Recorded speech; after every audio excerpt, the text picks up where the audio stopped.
Are you getting me? Yes, we are very clear.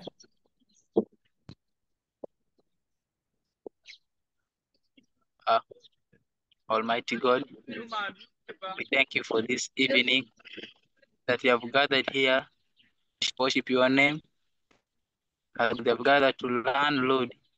You said book of Matthew, chapter 18, verse 20, that wherever two or more people they gathered, you're always together with them. And you're the Lord of all human race. Father, we call for your wisdom, call for your knowledge, call for your understanding, and let whatever thing that you are going to learn, Lord, be with us and let us understand. I praise you all in Jesus Christ, our Lord. Amen. Amen. Thank you so much for the word of prayer. And thank you so much, everyone. I'll request Shamsa Amari that I'm going to stop the video such that a lot of data is not used in the session, such that we can be able to save the data. Yes, I want to welcome everyone that has joined. Thank you so much for joining. I don't know whether the principal, Mr. Ronald, do you have something to say before we kick off? Principal Education Officer.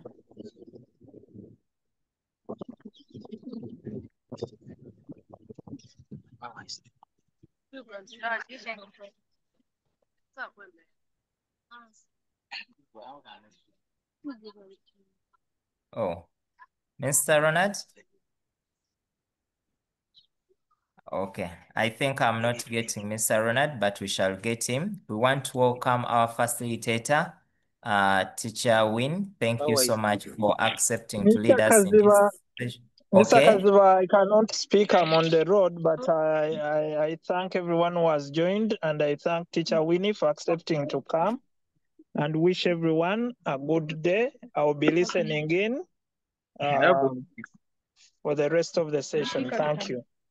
Thank you so much, Mr. Ronald. Allow me now to welcome Teacher Winnie to take us through the session. Teacher Winnie, you're most welcome. Thank you so much, Teacher Kaziva. I'm glad to be here.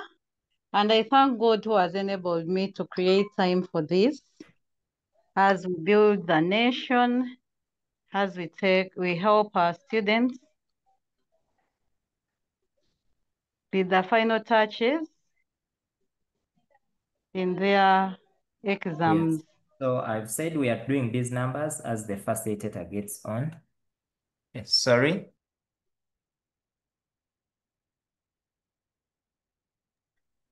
Teacher, when you go on. Okay. Thank you so much. Good afternoon, good evening, dear students. I want to thank you for your commitment and the desire to pass. We are praying hard that you make it, we get the A's and B's in our S.4. We are having English language today. And as you all know, it is now one paper with two sections. We have section A and section B. Section A has item 1 and item 2, and then section B has item 3 and 4. Section A is summary writing. That is item 1, and then item 2 is reading comprehension. I want to believe that we all know what it takes to do a summary or to respond to a comprehension passage. Section B has item 3 and 4. And we either have functional writing or creative writing. Last year, we had creative writing. That is what the students did in their UNEB. We don't know whether we shall have creative writing again, But what you have to do is to be ready. Be ready for whatever comes, whether it is creative writing or functional writing. So we shall go through item by item. One thing you have to know is about understanding the task at hand. When you're reading, you have to read and pay attention to details. It's not like the old curriculum. This one, the new curriculum, needs you to pay attention to details so that you get the right response. So I'm going to begin with the summary. Item 1, which is summary writing. And in summary writing, we have the summary structure.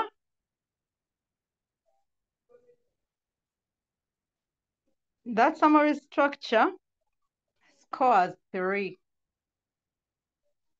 And when we talk about summary structure, we are talking about the title and paragraphing.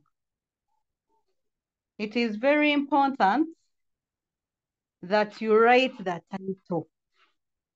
And how you write that title will determine whether you have a score or not. How you paragraph your work will determine whether you have a score or not, because it is a summary structure. So title, we know that a title must be written in capital letters. In capital letters, and we do not underline capital letters. You should put that one in your long-term memory. Maybe you put an NB and say, do not underline capital letters. And that title must not have a full stop. Many cases, students and put a full stop at the end of the title. When you put a full stop, it means that you're missing out. You're going to miss the score because of just a full stop.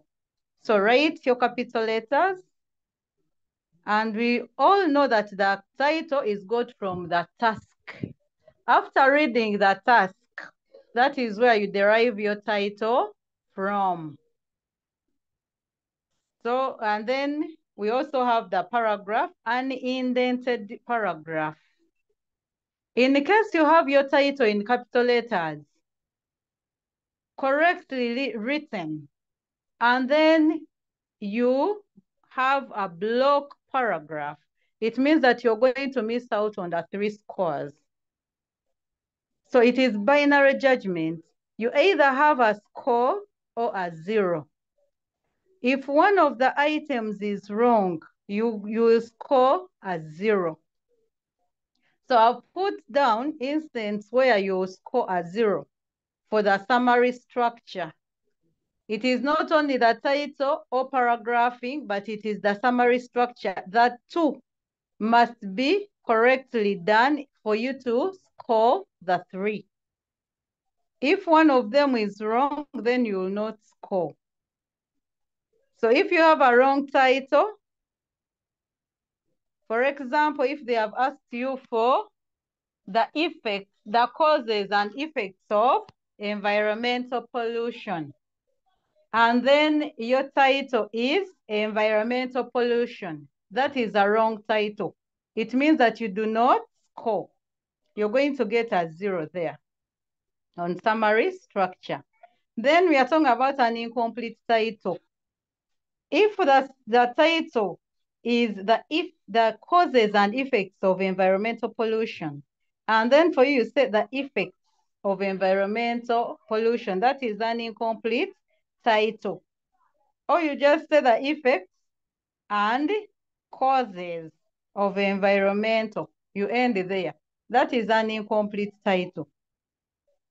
Or if you say effects of environmental pollution and you leave out the article there, it means that it is incomplete.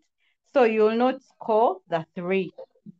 Then the title, which is written in small letters, will also make you score 0. And we have that title with gross errors. Be careful how you write the words. Some words will make you change the meaning of the title.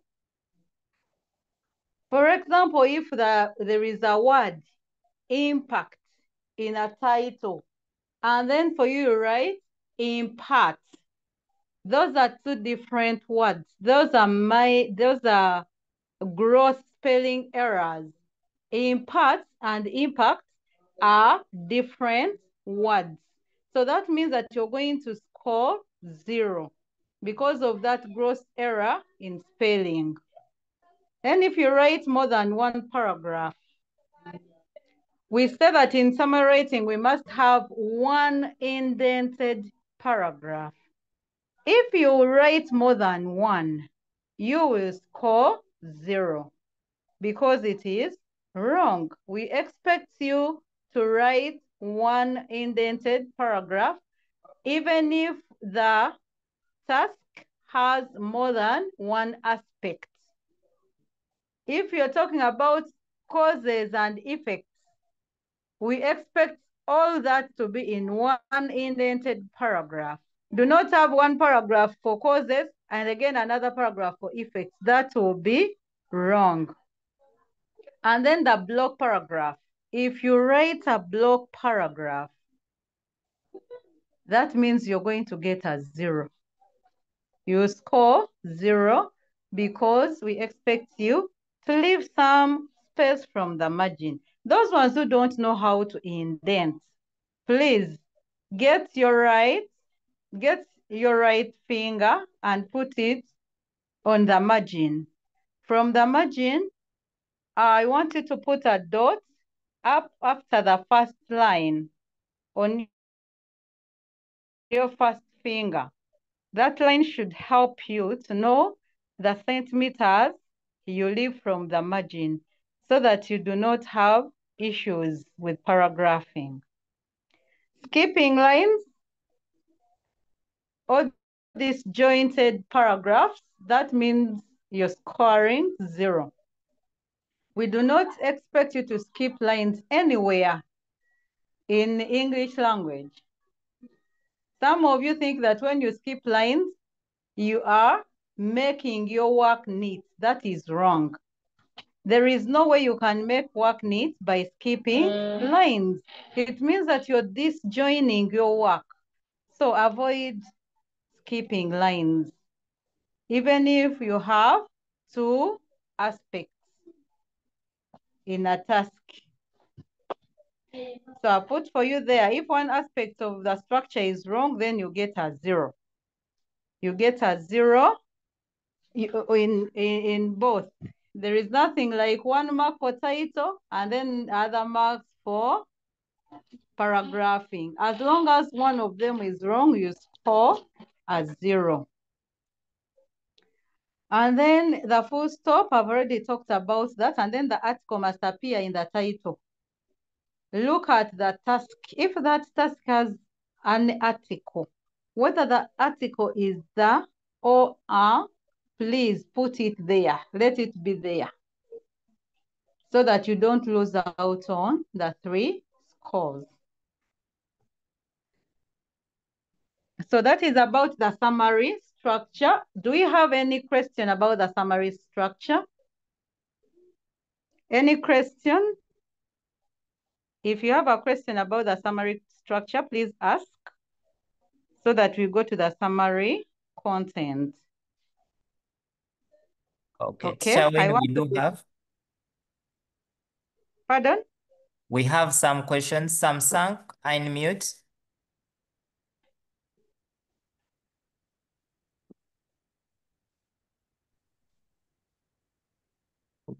Okay. Samsung is not talking. Then there is Fanyima. Is it Panyima essays?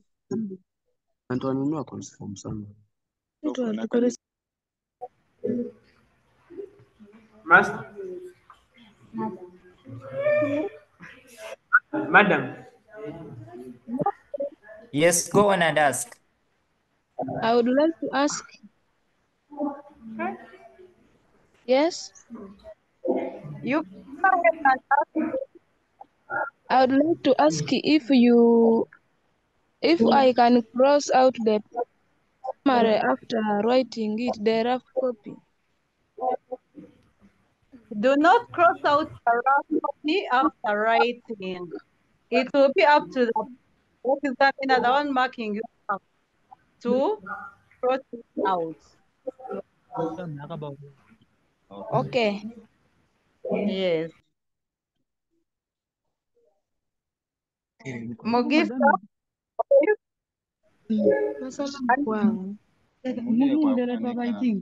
Yes, good evening, madam.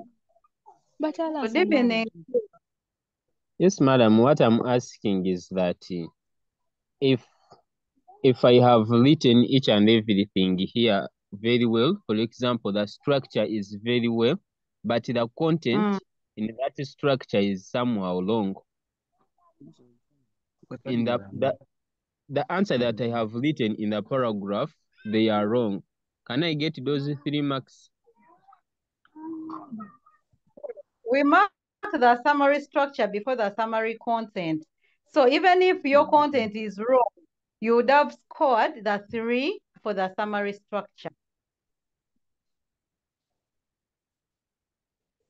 Is that okay, Olive?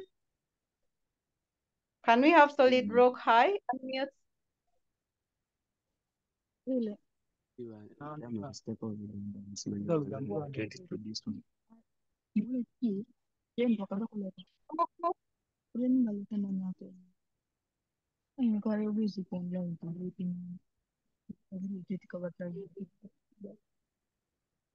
Panyimul SS unmute.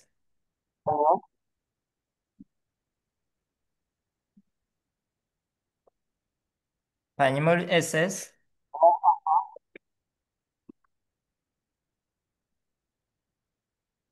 Go on. Okay. Sodilok High School.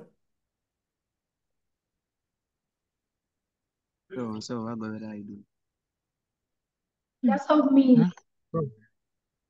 Do we explain the keywords in the article?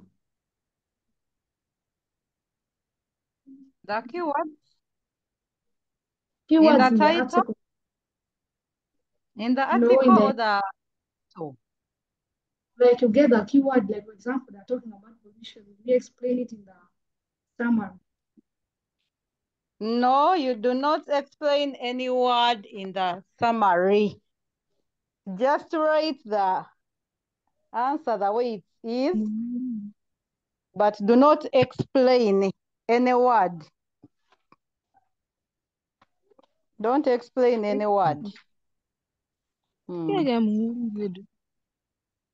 Can we have another question? Yes. Any other question? Yes. Please ask.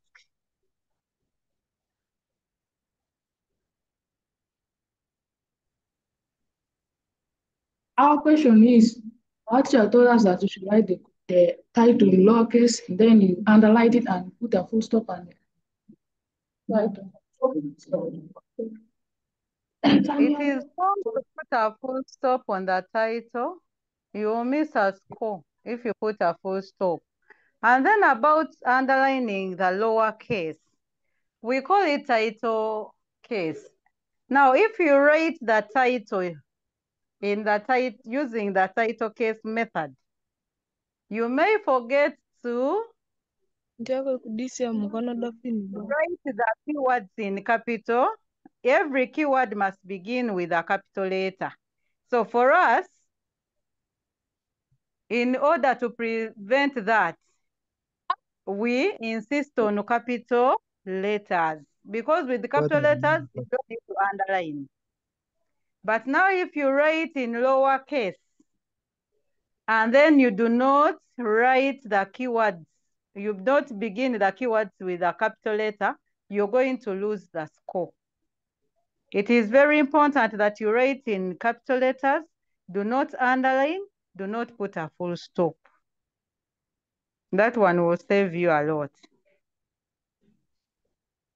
Thank you. You're welcome. User, unmute and ask.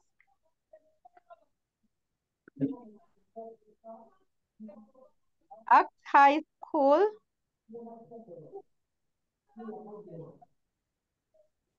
Act High School, unmute.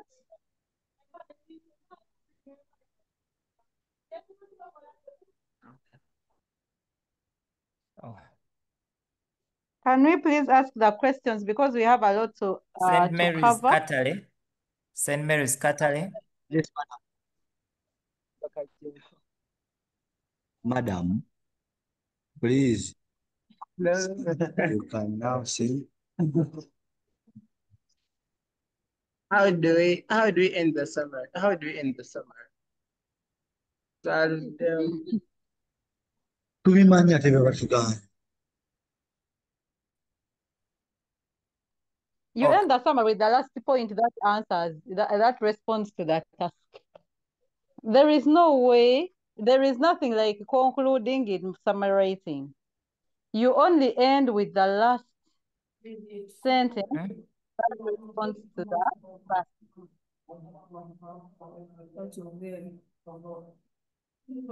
Until you finish your program. Have Lenovo, unmute and ask.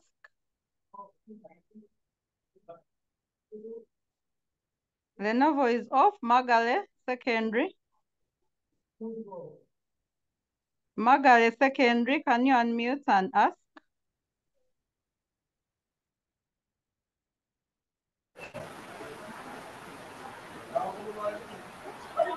Madam, I'm asking the question. Yes, please. My question is the punctuation when I'm writing the paragraphs, and another question is that when I'm writing the rough copy, am I supposed to write it in a paragraph form?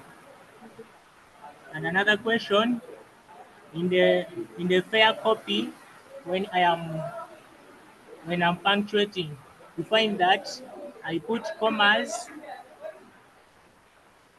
commas, then okay, after putting the commas for using and, am I supposed to put more than 2 times?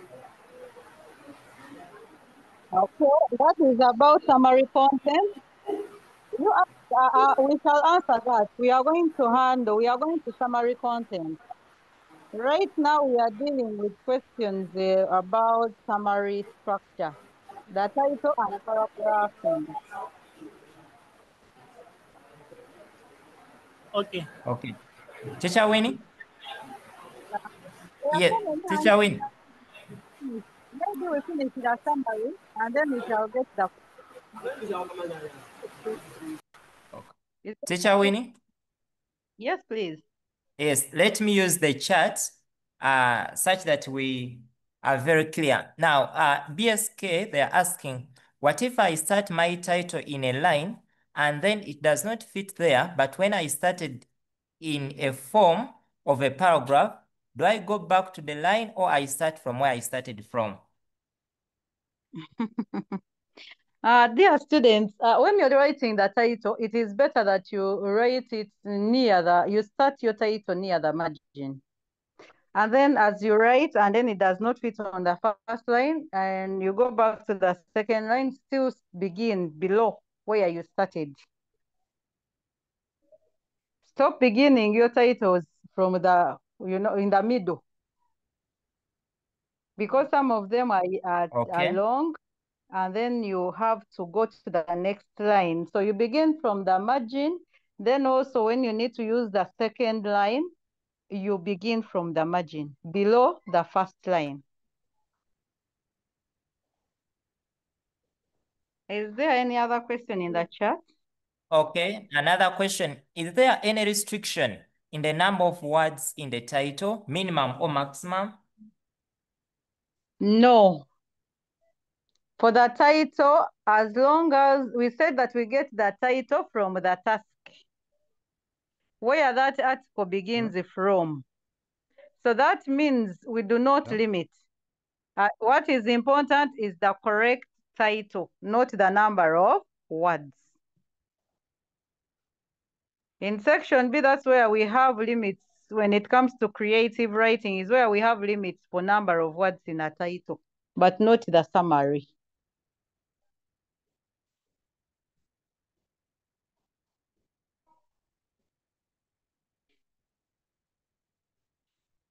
So can we move on? Yes, another question is, okay, after the title in a paragraph, how should the beginning sentence be? That is content, the first sentence. Yeah, we are going to look at that when we are looking at summary content. And then about counting words, when we are counting words, we begin from the first word, not the title. We do not count words in the title. Okay. Are fragments allowed in summary writing? It depends on what you mean.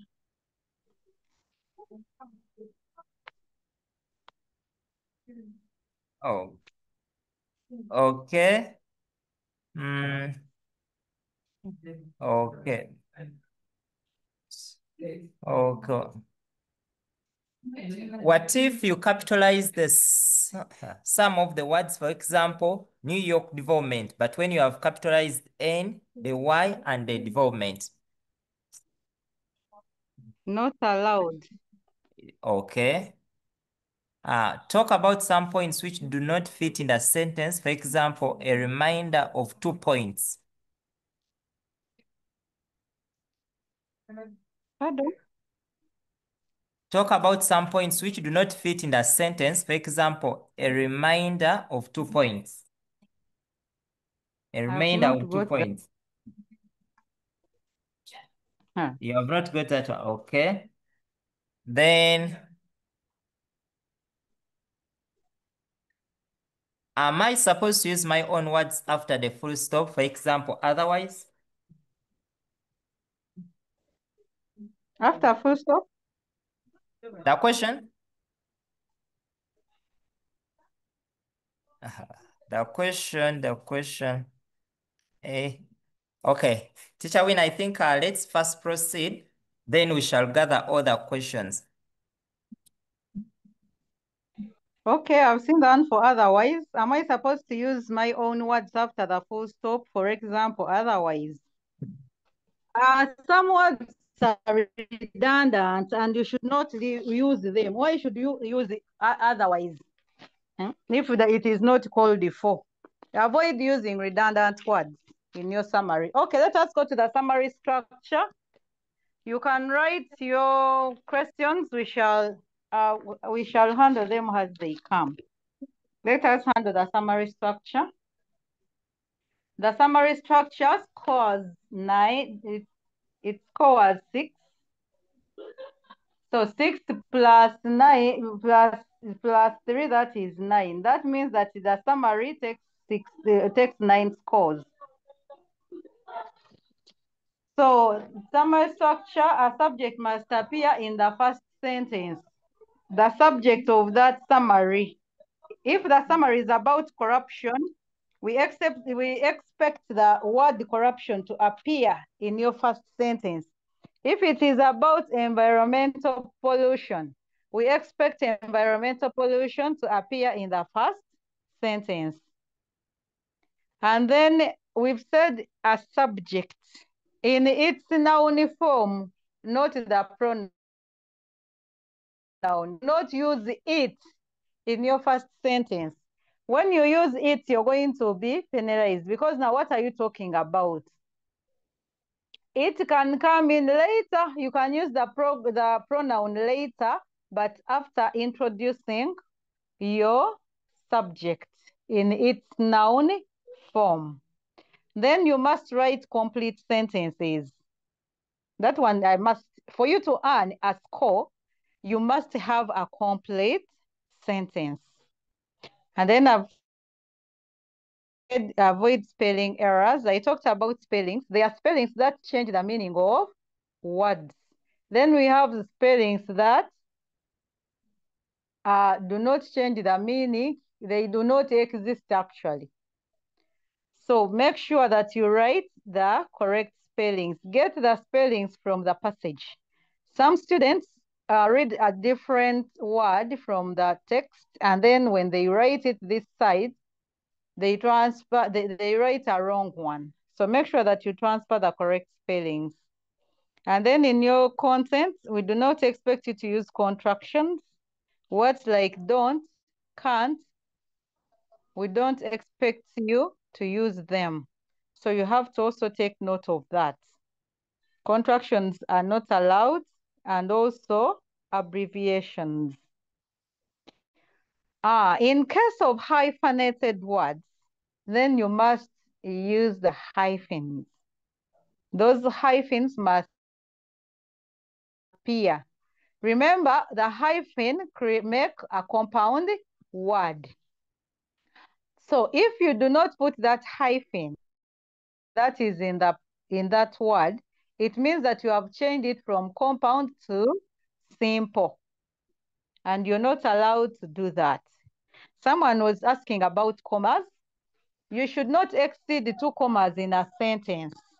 2 commas in a sentence. By the way, when you use 2 commas, it means that you have 4 points. 2 commas make 4 points. So that means that in a sentence, you can only use 2 commas. You should not exceed. In case you exceed, it means that you are outlining when you exceed 2 commas. And therefore, you will be penalized. You will be penalized. You will lose the mark, the scores. So you have to be careful there so that you get all the points. And then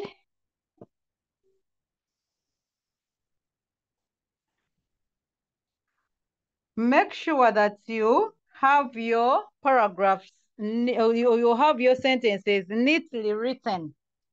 Do not outline your ideas. Someone was asking about the rough copy. That should you write in a paragraph form or you outline? It's very important that you use a paragraph. Use a paragraph because if time is not enough, and then you do not complete your fair copy, or you do not write it out, you're going to lose scores. It is important that you indent your rough copy. And then avoid beginning your sentences with verbs or conjunctions. Some people want to begin with the because, the, but, see, those conjunctions, that is wrong. So even the verbs, avoid using them at the beginning of the sentence. It is not right. You lose on the scores. And when it comes to punctuation, you have to punctuate your sentences correctly. We know that every sentence begins with a full stop and begins with a capital letter and ends with a full stop. So dear students, Do not be tempted to begin your sentence with a small letter. And make sure that after a full stop, you have a capital letter. So those ones are very important. There are students who write and you only see one full stop at the end. And then you wonder how you're supposed to read all that. You read 120 words without pausing. Don't make people to get out of breath. Do punctuate your sentences. Then I've underlined never use a column or a semicolon in summary writing. Put that in your long-term memory. Some of you, the way you introduce the summary makes you end up using the semicolon or the column. Someone says the following are the causes of corruption. And then you put a semicolon. That means that you're listing. You're going to start getting halves. And in case of another mistake, you score 0. So avoid using that semicolon or the column. I've already said do not begin your sentences with conjunctions.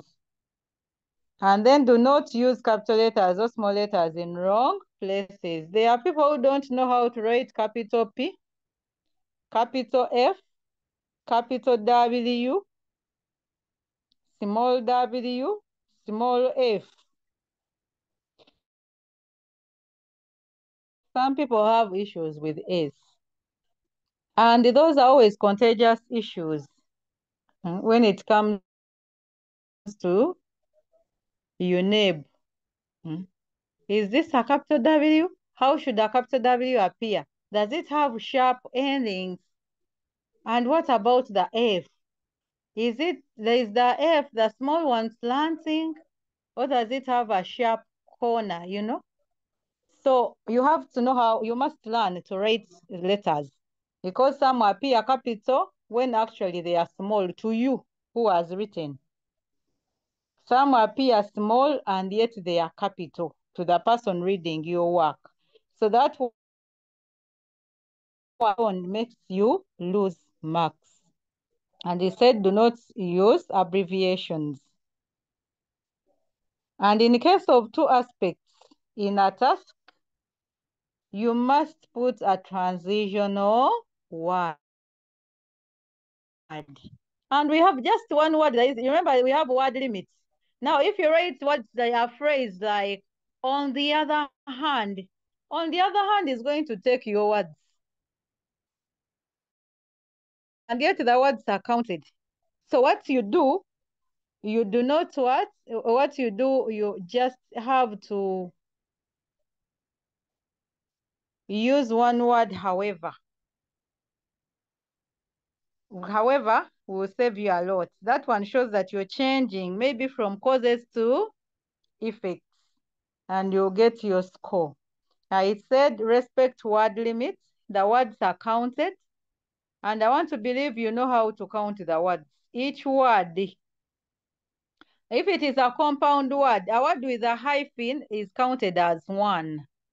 But please don't create compound words because you lose the scores.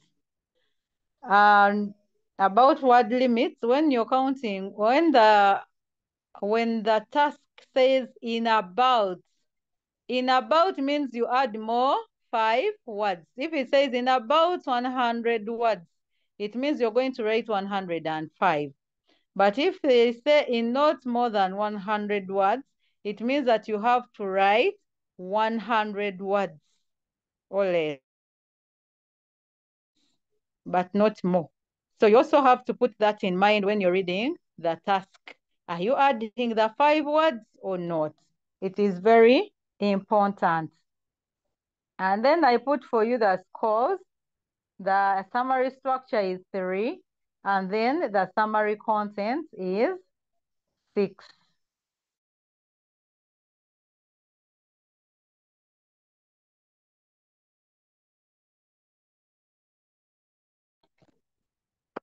So you tell us, are there questions about the summary content that I've left out or any clarifications that you want? Someone is asking about full stops and punctuations, if they are counted. Are those ones words? I'm talking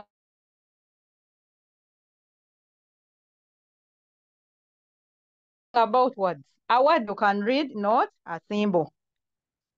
So full stops are not words, and you're not going to count them.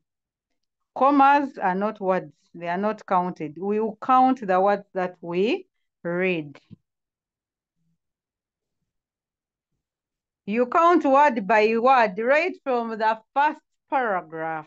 Okay, it is the first word that appears in your summary, the indented. So if we are talking about corruption and your first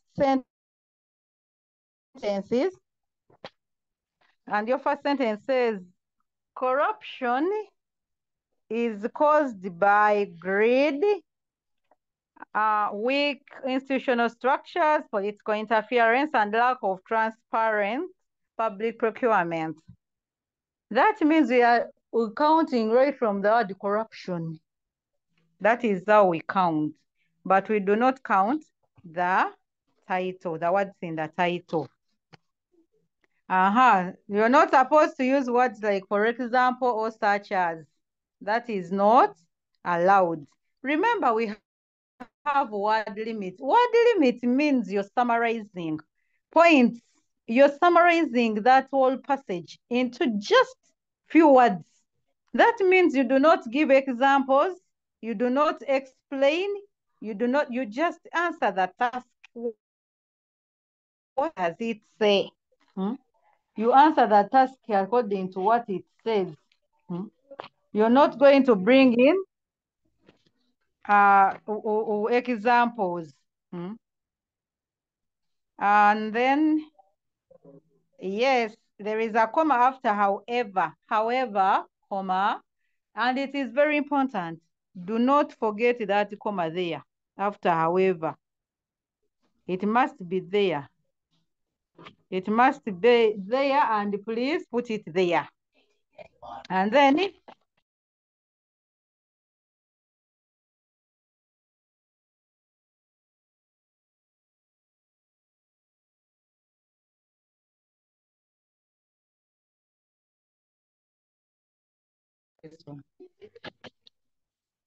how about capital J? Yes, capital J is also a problem to some students. Please learn to write it.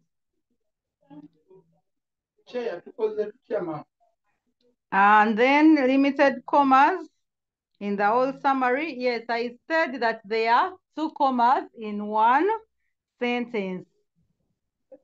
2 commas in one sentence, so that means you should not exceed that 2 commas. And I've already told you that when you use 2 commas, those are 4. They are 4 points already. So do not exceed that. Sometimes when one is identifying the needs, I mean what the task is all about, you'll find that a sentence has more than 2 commas. And yet it's just the same thing. What do you do? Now, in a task, in the passage, if there are more than 2 commas in one sentence, it does not mean that you also transfer those commas. For you have to be creative enough. To achieve that competence, they are testing you to see if you have that competence. Where 2 commas, the commas do not exceed, where the sentence does not exceed 2 commas. So for you, if you just go and bring in commas because they are in the passage, still you'll be penalized because we only expect 2 commas from you.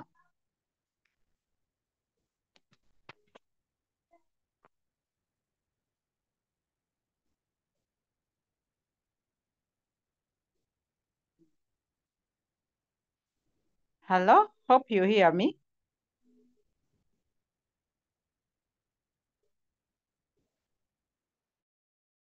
Yeah, you and your marks. Someone is asking if we have said in about 120 words, and then you write 98. It is well, but that means that you are going to miss out on your marks. If you exceed the required number of words, it means that you're going to miss out on your marks. You have limited yourself. You have left out points. So you have limited yourself, and that is very dangerous for you. Make sure you utilize all the words.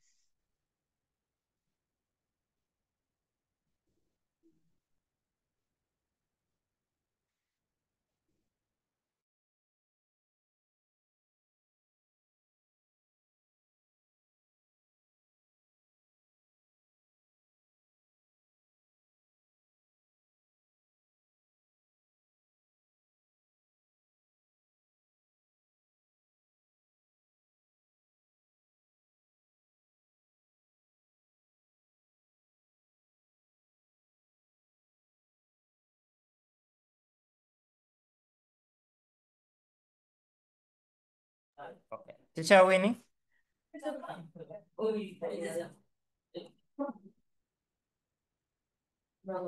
Okay, she's getting back. Teacher Winnie? Oh. Teacher Winnie, you can unmute? I was muted. Okay, Okay, sorry. thank you.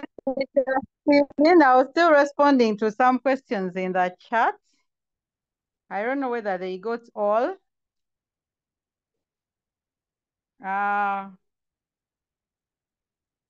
Someone is asking about the title, about the article appearing in the title. We know we have articles, the, and, are. These articles at times appear in the task. For example, if we have a task here, let me give an example of a task. And then I tell you what if we have a task like,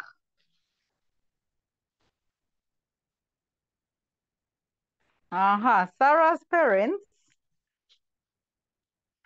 Okay, the task reads, use the article below to write what you will say. Oh no, let me get another one which is straightforward. You have read about corruption in Uganda. Fortunately, the head teacher appoints you to enlighten fellow students on Monday General Assembly about the causes of corruption and its impact on the rights of the people. Write the presentation in about 120 words. Now, if you look at this, at the task, we have where to, it is on Monday General Assembly, where you're going to talk about the causes. This article is there in this task, the causes of corruption and its impacts on rights of the people. It means that if you begin your title with causes of corruption and its impacts on the rights of people, you're going to lose the score because you have left out the article. So be careful when you're reading the task. In case there is an article, it can be are or an or the. It means that you have to write it there. Crossing out the rough copy is not accepted. Write both copies and you leave them. Do not cross them out. I said that the simplest transitional word you can use is however. Joining words are,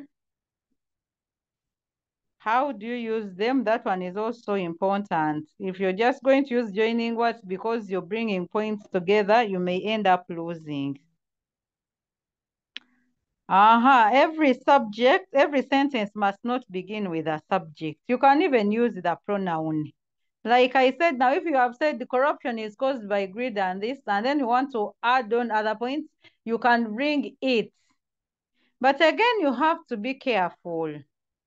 If the previous sentence is talking about corruption, you can use the pronoun it. But if the previous sentence is talking about maybe corrupt officials, you started your sentence with corrupt officials, then you cannot use it. That is where students go wrong. Some of you cram using the subject in its noun form in the first sentence. So like poverty, I can talk about poverty, then I talk about the poor, and then I talk about the very poor. Now, that means that those are different categories. If the passage is about poverty, and then I've written my first sentence with poverty, the next sentence might be talking about the poor. Then that means that the third sentence, I cannot use it. If it is again talking about poverty, I will again use poverty, because if I use it, it means that I'm referring to the poor. And then I forgot to tell you that the words of degree, the words like many, very, some. Those words are very important in summary writing. If we are talking, for example, about people who are corrupt, then they say many people are corrupt. Then for you, you say people are corrupt. Those two are different. Or if they say some people do not want to give bribes, and then for you, you say people do not want to give. Those are two different things, some and the people. So in the case the summary, the passage has those words of some, many, several. It means that you must use them. You must also lift and use them in your summary. When counting words, yes, you count one by one. There is nothing like multiplying. Count the words in your rough copy. Count the words in copy. And then if they are more, you see how to eliminate some. If they are few, it means you've left out some points. Some points, you go back and read the passage. Count words one by one. Leave alone that multiplication thing. It does not work. If you find a point with a junction and you need to join it to make fourth, do you repeat the junction? I don't know. You have not understood that one. Not if they say it about the causes and to. The title should be one. There is only one title. Even if you have two aspects, you will have one title. Causes and effects of corruption. You're not going to write the causes of corruption, then again you first write the causes and then you again write the effects of corruption. That is wrong. So avoid that.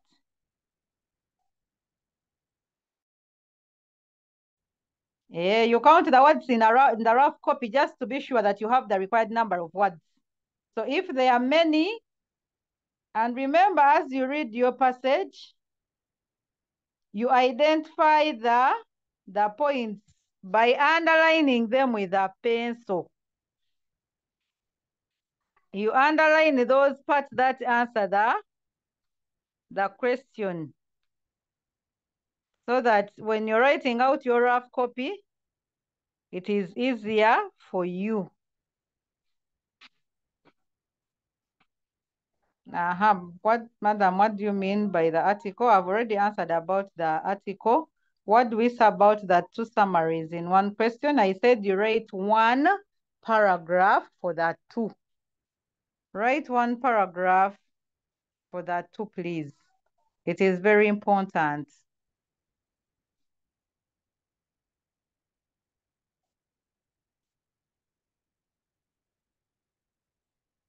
Someone saying some of the question need talking. You can raise your hand if you don't, whether if writing is hard for you, so that we hear your question.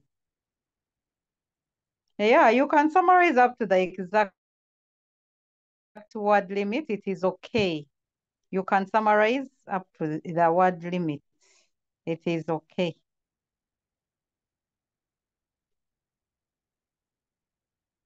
Leave the rough copy. Do not cross it out. I've already mentioned that one. Do not count words from the title. Count the words from where you begin your indented paragraph.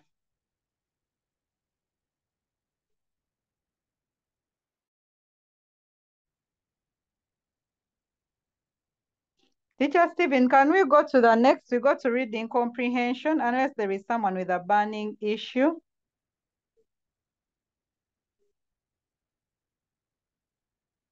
Do we also indent the title? I said with the title, you can begin from the margin. You don't need it to paragraph it.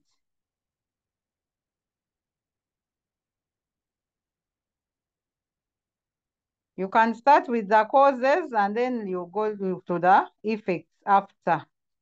You follow what the question says. We don't have the maximum number of words accepted in a sentence because some sentences might have 10, some 7 words. That one is up to you.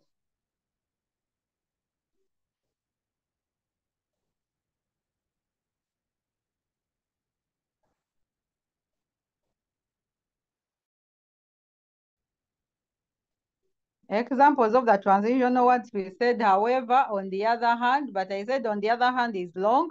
You can stay with however.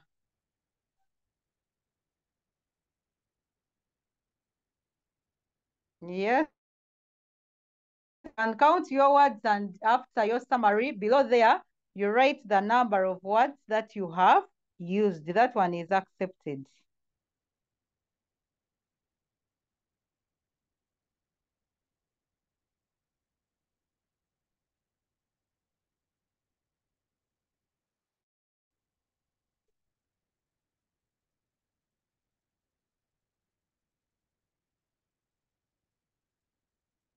The maximum number of points depends on the passage.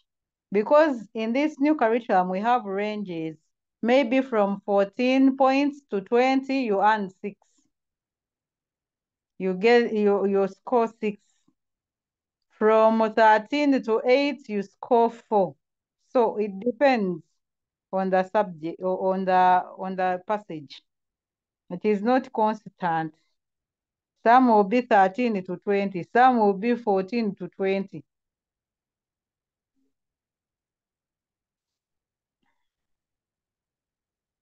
SS means subject structure and SC means subject content. I already indicated that when I was going through. You're supposed to write more 5 words if the question says in about, not 7, but 5.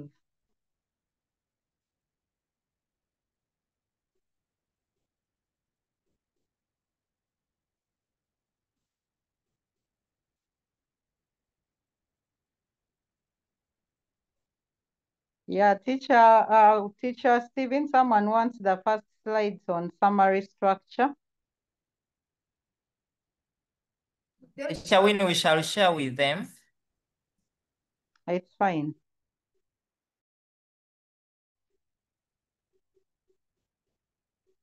That is wrong. You cannot begin your summary with it to begin with. To begin with, I mean, you have a subject. You have what you're talking about. Why should you say again to begin with? Remember word limit, people. Avoid redundant words.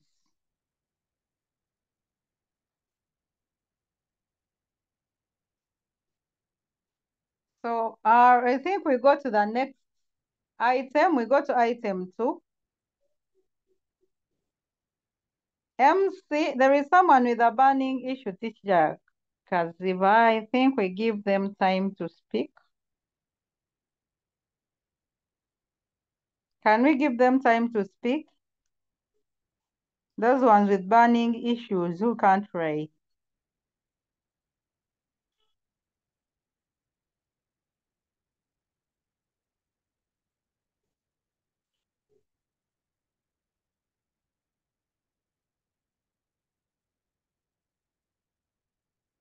It is okay, Teacher Win, we can give some too, and then we proceed.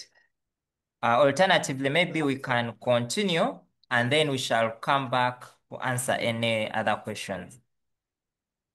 Yeah, that's fine. Let us go to reading comprehension. And maybe I will keep consulting. Is their group open? Are they on the group anyway? Oh, they are at school. I don't know, but those who can get access on phones, I think they can keep consulting. Let us go to the summary, to the reading comprehension, item 2.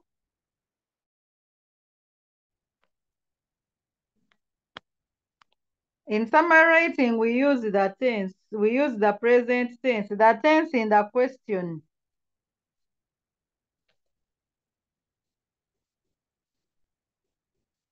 We use the tense in the question, not any tense that you feel like.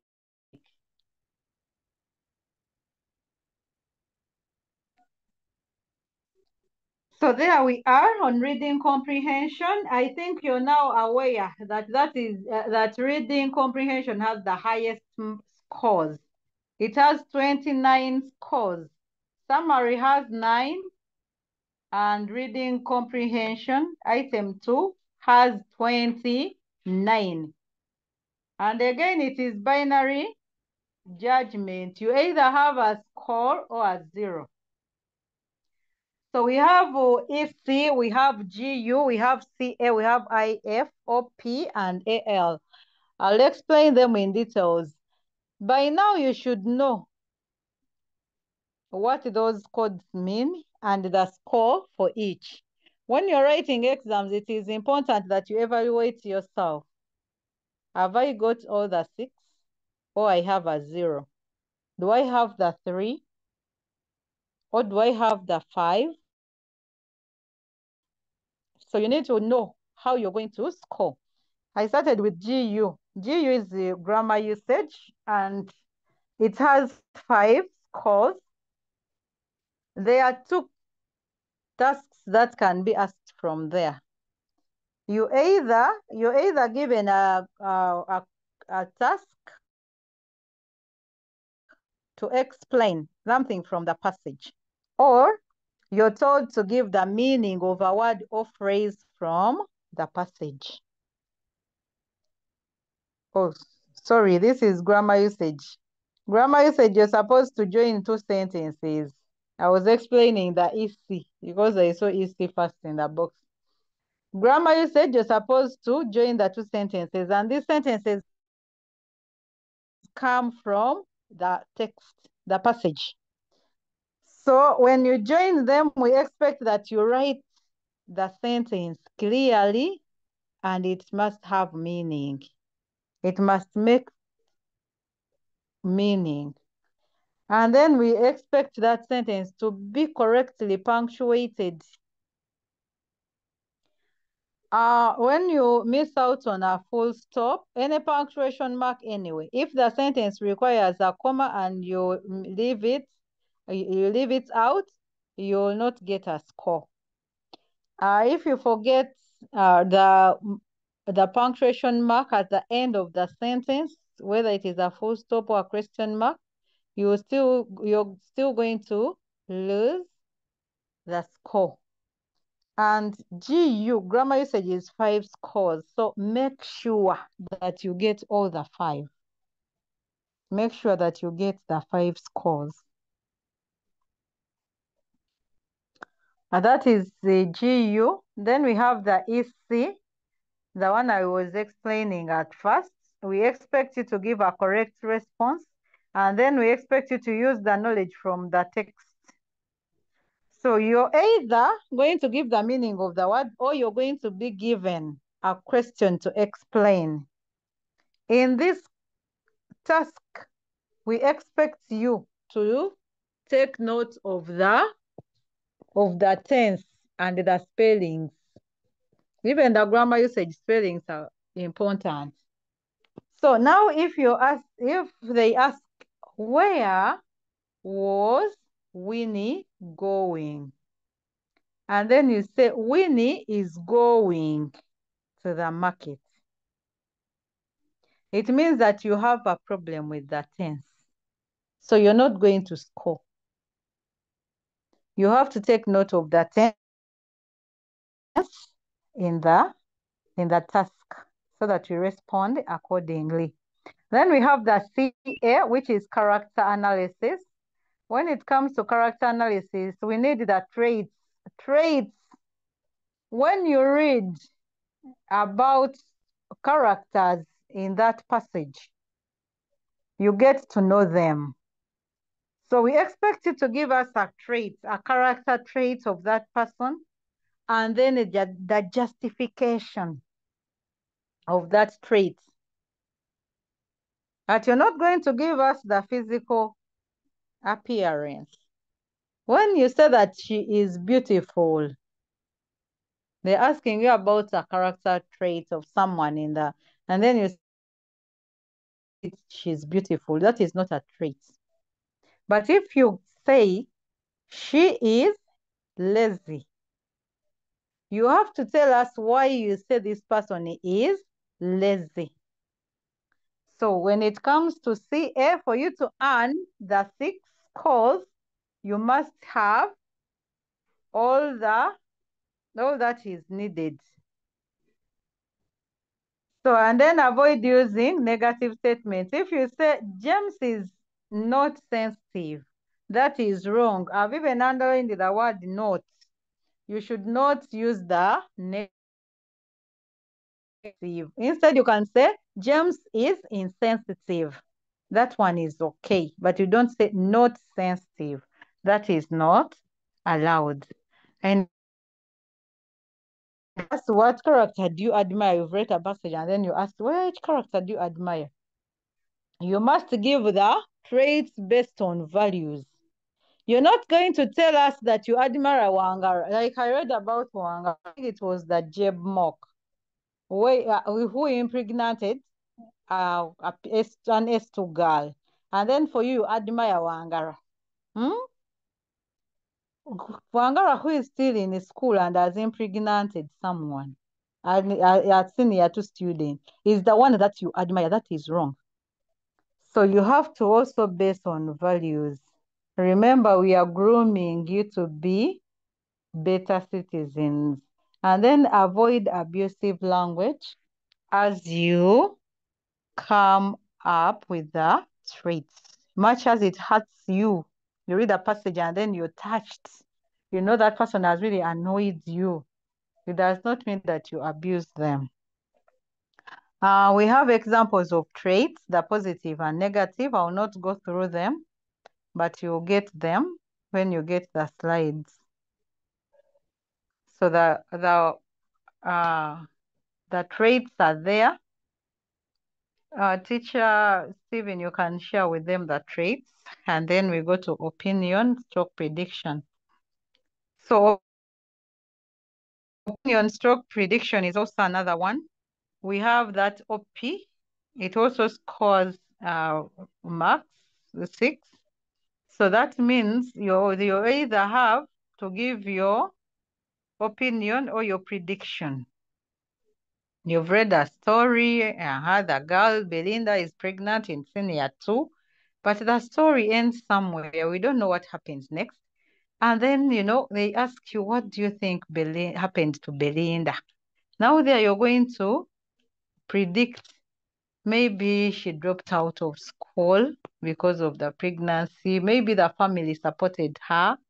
You give your predictions. But then I'm saying that you can give more than one response. Actually, on all aspects, you can give more than one.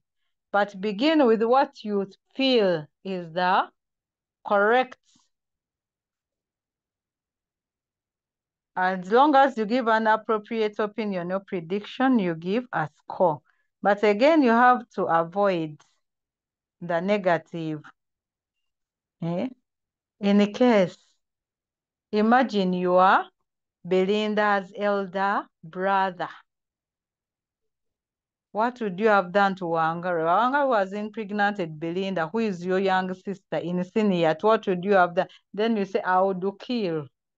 That is wrong. That is wrong. You'll not get the score. All the things, the advice, the opinions that you give, they should be in line with values. We don't want the things of killing or beating up someone or throwing things. You know, those ones are not values. Then we have the AL, the advice or lessons. You either have advice or you have lessons. The lessons that you draw from the text. And we are saying that you can give the lessons in form of proverbs or wise sayings or advice. So you can say one should know that hard work pays because then you give why do you think hard work pays? But again, you have to relate your answer to the passage. Every answer you give in this section must be related to the passage. You don't just write and leave it there. It must be in line with the passage. So while you give a justification, you also bring in what is happening in the passage. You don't state the lessons the way you wish. You must give a justification for that lesson. And we are saying, do not say, I learn not to. When you say, I learn not to, it means that you have not learned at all. There is nothing you have learned. You have to state your lessons very well. I've given you examples. Teacher Stephen, I'm on the next slide. I've given you examples on how to state your lessons. And also the advice. We on the next, I finished that one. So even the advice should be constructive. Belinda is your sister. Which advice can you give Belinda? Belinda has conceived and is in senior 2. She's expecting a child, and yet she's also a child. Now I ask you, which advice can you give Belinda? And for you, you say, I advise Belinda to abort. But do you know that abortion is punishable? It is irreligious. And what about the consequences of aborting? So the advice should be constructive and it should not be violent. We go to the next slide. I've given some examples on how you can state the lessons. You know, appearance can be deceptive. Rema trusts a man by his looks. You see that? You have given a lesson and also something. We are assuming that maybe Rema is in the passage. This was just an example. Look before you leap or think before you act. Sarah should have been more careful with the stranger. She gives her the phone before being paid. You know, maybe someone has conned another person. Sarah has been conned, and you know it's in the passage. You have to relate your lessons to what is happening in the passage. Seek help when faced with challenges.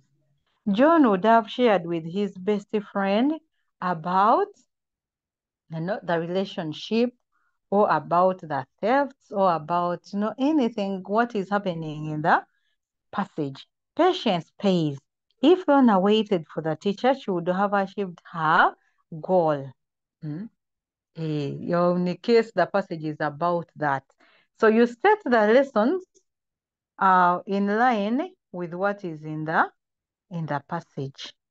Then we have the IF, the feelings. There are feelings also what? IF is also out of 6. It has 6 cores. So when we say feelings, the feelings, we know that these are aroused. When you're reading a text, when you're reading a passage, feelings, you should feel something. You should feel something. And when you're explaining the feelings, you have to rhyme with the writer's intention. If you have inappropriate feelings, you will not score. And you must know the words that describe feelings. Some people say, I feel like dying. Then you wonder which kind of feeling is that. Someone says, I am feeling sick. Not that I'm sick, but I'm feeling sick. So you must know the aspects, those words that describe feelings. You have to bring out feelings that appeal to the heart, not the body. And of course, when you give a feeling, you must give a justification. If you say, I admire, I admire Wangolo. Why do you say so? Where has that feeling of admiration come in? But if you're admiring the negative things, then you will not do what? You will not get a score. Remember, there are passages which are positive, whereby the feelings are positive. Then we have those ones where the feelings are negative. So if you say, I hate, and yet in the passage, there is nothing, like you cannot even hate what is happening. You cannot hate those characters because of what is happening. Then it means that that feeling is inappropriate. So you must know, you must know the aspects of feelings. I've given you some aspects of feelings we have there. You can say, I am disappointed in that woman for stealing poor Jane's phone, which was her only hope. Maybe Jane was using the phone to earn a living, and now someone has stolen it. And the person you did not expect. Then you can say, I am disappointed. You can say, I hate or desist or I dislike.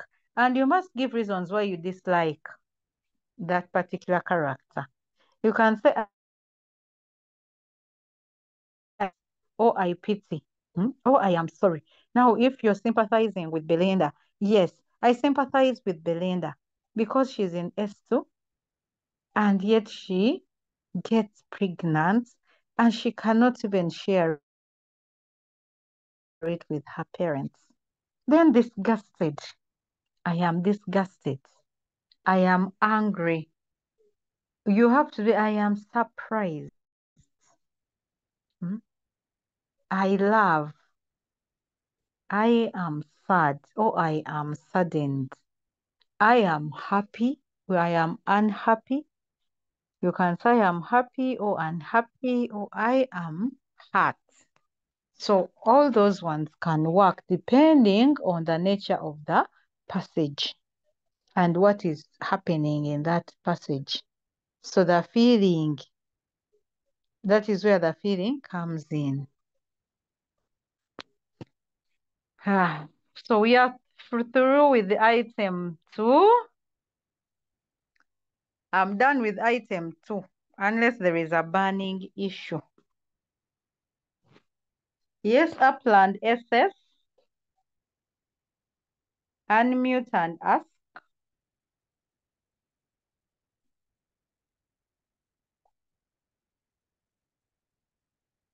Upland is not on. Hihihi High School.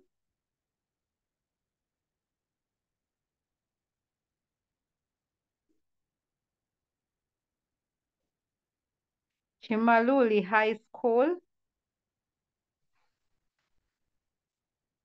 Some people left their hands raised. Jubilee SS.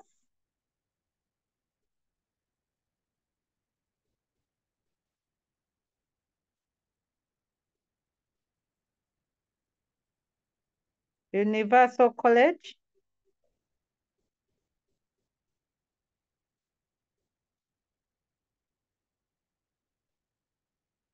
St. John's Liantonde,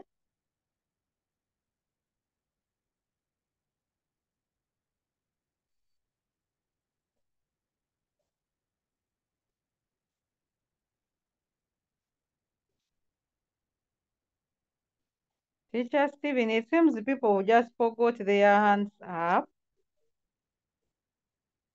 So we are done with the summary. I think let me first put all the hands down, and then we can continue. Then they can raise them again in case of anything. Okay, that's fine.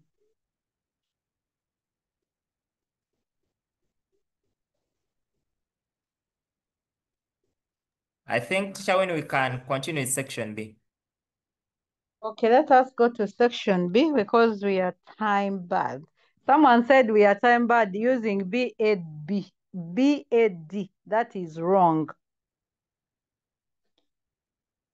It is because of the way you pronounce it. That word is prolonged. Time bad. There is BARRAD. Okay, we go to section B. That is item 3 and 4. Here we expect a score for the format or style, then the content, and then all relevance, and then the conversion or language. So each is 6. But we have 6, 4, 2, and 0. It all depends on how you answer, on how you respond to the task. So according to the task, to your response, do you score 6 or 4 or 2 or 0? So that is the what? Those are the score for section B, item 3. One thing you have to know about this section is that you either have creative writing or functional writing. So if you find that number 3 is a functional writing task, then you just know that also number 4 is a functional writing task. But like I said, you have to listen to details.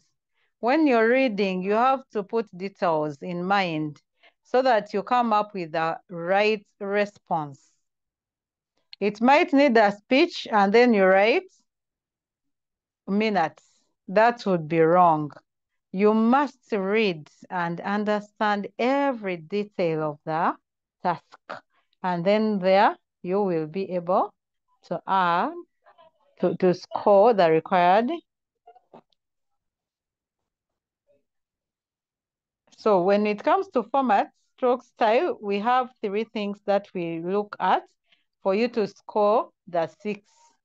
The first one, we on the next slide, teacher Stephen, we have the title.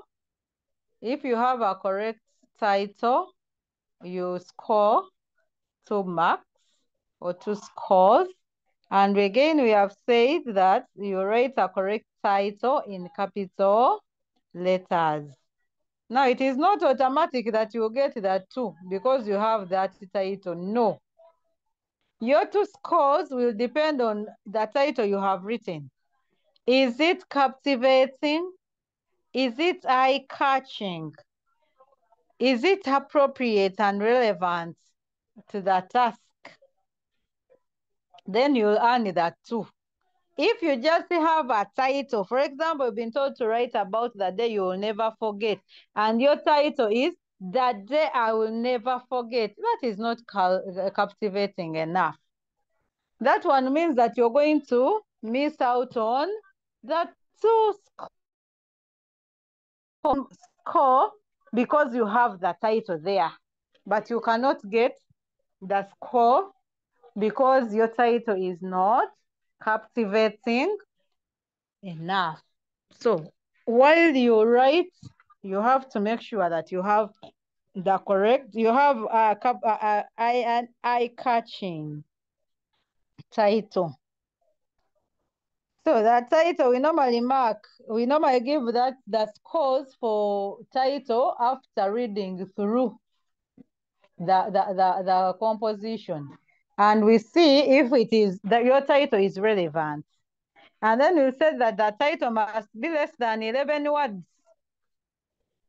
But that is, those are even too many words. An eye-catching title, a captivating title can even have 3 words. 3 words will be enough. There will be enough for a title, a captivating title. So do not go there and then you die because you want to write a full sentence for a title.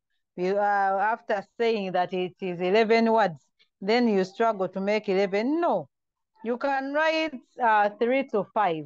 3 to 5 words. Those ones are enough for a title. And then the title must be related to the scenario. If it's not related to the scenario, you lose the score. You'll not get that 2. You can even get that 0. So you'll get a 0 for title when there is no title. Some of you intend to forget the title. When the title is wrong or irrelevant, when it is not connected to the scenario, or when it is written in lower case. So that is B. We have paragraphing still under style, and it has 2 scores. We expect that you have indented paragraphs. By the way, if you have 1 paragraph for the whole composition, you're going to lose out on the 2 scores. You'll get a 0. That means that you'll not get all the 6 scores for format C. So and then we are saying that each paragraph should have at least 3 to 8 lines. Some of you tend to have 2 lines, 3 lines. Make sure that your lines are long enough for each paragraph. 8 lines are okay. And each paragraph has to focus on a main idea. What are you talking about? Do not list, you'll miss out on marks for paragraphing if you do not put your paragraphs in a logical order. The story must flow. If you're changing the scene or even change of character, we expect that you make another paragraph. Don't put everything in just 1 paragraph. You're in a class, you're in the dormitory, you've gone out of school, it is the same paragraph. That one will not work. And we are saying that if you're to use direct speech, then it should be clearly indented. You have to use the quotation marks properly when you're dealing with direct speech. So we say that as long as your ideas are disjointed, they have no connection, you're going to get a 0 for paragraphing. If you have used the directive speech, some of you use directive speech and you wonder. Someone says, my dad called me and said, and asked, where are you going? I answered that I was going to the market. And then he said, will you buy for me, all that, no punctuation, but it's in 1 paragraph. In the case you're using direct speech, then it has to be indented. It means that you're going to open your quotes on a new line, you paragraph, and you write your direct speech there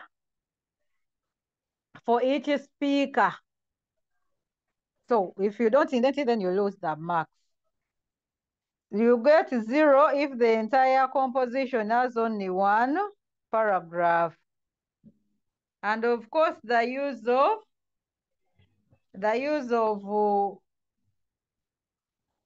block paragraphing. If you have a block paragraph, you are likely, you are not even likely, but you will lose. You will lose the score for paragraphing. And then we have conclusion. Conclusion, we expect that you wrap up your story. For you to get the score for conclusion, you must wrap up your story very well. The conflict has to be resolved. You don't leave people in, you don't end abruptly. When you end your story abruptly or prematurely, then you are going to miss out the score for conclusion. You will not get it. But you can end logically, you can end with a proverb. That one is well. So you have to resolve the conflict. What was this story about that you have written? How is it resolved? You must resolve the conflict. And of course, you'll get a 0 if you have less required number of words. Some of you write and you end a halfway or quarter way. That one is not accepted. You're going to leave. You're going to lose the score. So at least have a full page of a composition, 1.5 pages or 1.25. It is okay.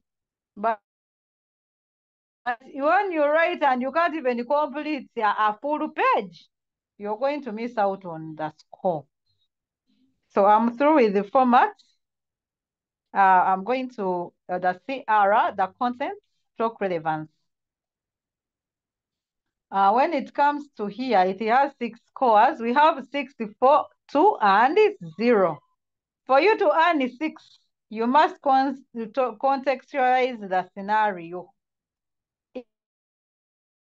Is your scenario, is the scenario and the response or the content in line or not? Do you show that you have knowledge of what you're talking about, what you're writing about, the subject matter of your composition according to the task? Do you show that you have knowledge of what you're talking about? Then you'll be able to score. Are you relevant to the task? Are you focused to that task? If you're not focused to the task, then you're going to lose out on the score. Instead of 6, you might get maybe 2 or even 0, as long as you're not focused to the task. Then we expect that you give the details and evidence of the topic that you're writing about. So all that is important. And then the essay must be highly organized. You have to organize your work very well. Some of you mixed up issues. You don't know whether you're still, the composition begins when you're outside, maybe in the field. We don't know whether you're still in the field or not, but events are taking. Some of the events shows clearly that you're not even at the field. That kind of thing. It is a mix-up. It means that your composition is not highly organized. Then the coverage should be adequate. The coverage should be adequate. When you're writing, I've already told you at least a full page and a quarter so that you're on the safe side. So now we go to conversion stroke language. The language should be clear as you're writing. Let your language be clear. Let the figures, use the figures of speech. Use aptive vocabulary. We want that vocabulary where people will even go to the dictionary and look up words. And of course, you have to use them well. And then we are saying make sure that you have no errors. If you want the 6 marks for language, you should not have errors in tense, errors in punctuation, spellings, and sentence construction. Some people are poor at constructing sentences. Someone writes and you wonder what they mean. So you have to take note of that. And then we are saying that your composition should be original. It is important that you write an original composition, not a story that you have read in the book and then you come and you write it there. And of course, avoid monotony in expressions. We are saying make sure that you understand the task. If you write functional writing instead of a narrative, you're going to score 0. You're going to score 0 for format C.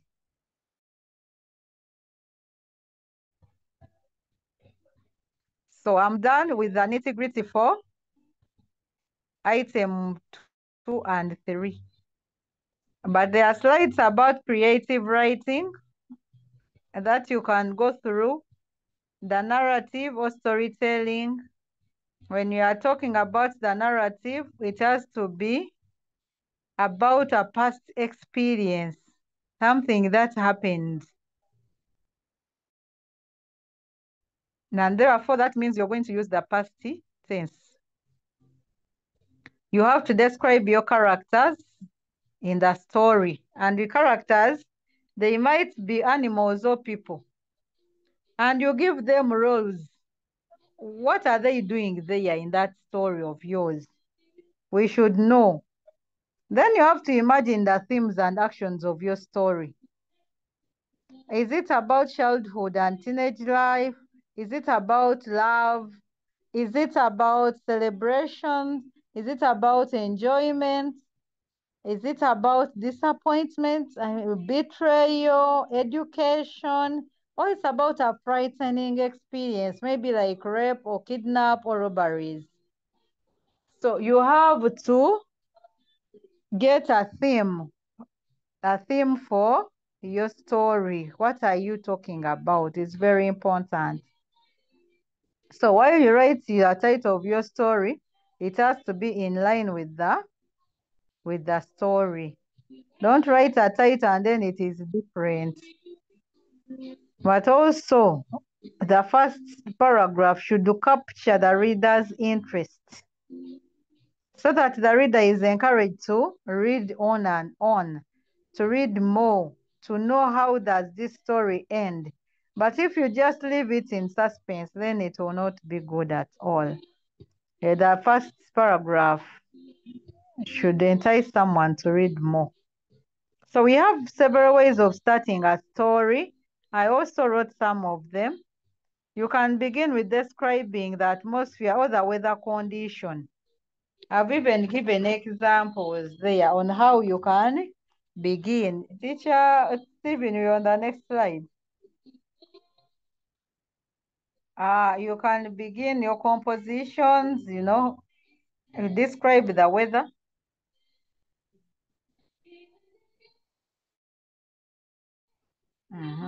The moon was bright, it bathed the village in beautiful ambience. The trees stood in solitude and marked the village pale and blue. Everything was asleep, and I was just giving hints. So that you can begin your story with the weather. Next slide, teacher Stephen. The sun had begun to set behind the ridge. The last long rays had already climbed from the valley and seemed to pause on the hilltops to the east. That is, you're talking about the weather. Or you can start by a dramatic or action-packed introduction. I rolled, twisted, and turned my crimson blanket. I used my sense to get the chronometer, which was perched at my duvet. It was already late. I scampered out of my cozy divan and, that is action. It is a bit begin like that. You can begin by describing the activities that were taking place at the moment. I was on my cozy bed reading my favorite novel, The Grief Child, by Lawrence Zamani, when the quiet environment was disturbed by a barrage of gunshots and wails of frightened children and women in the neighborhood. That means that you have started with describing activities, and the person will be enticed to read what happened next. You can start by a flashback, which goes back in time to rate the events that happened earlier on the sequence of the events there and then. It was 5 o'clock and I was hungry. A bag of chips sat on the counter. There was nothing in the refrigerator but a few wilted and carrot sticks and limp stock of celery. Temptation stalked me, And then you move on and on. What happened? Someone would like to know. Did you go in for the chips that were on the counter? What did you do? So when it comes to creative writing, you're going to avoid clumsy expressions such as once upon a time, or long, long ago, or a long time ago, or you studied one day, or it was one day. Those are clumsy expressions. A senior for students should know better to begin a composition rather than using these clumsy expressions. So you can also begin with the description of most important character in the story. For example, you can say Naka was so beautiful a girl that she could ring bells. She had become only milk and honey in the desert. She usually brightened my days with her glowing smiles. She was the only one who could. Huh? You're trying to begin your composition by describing the main character in your story.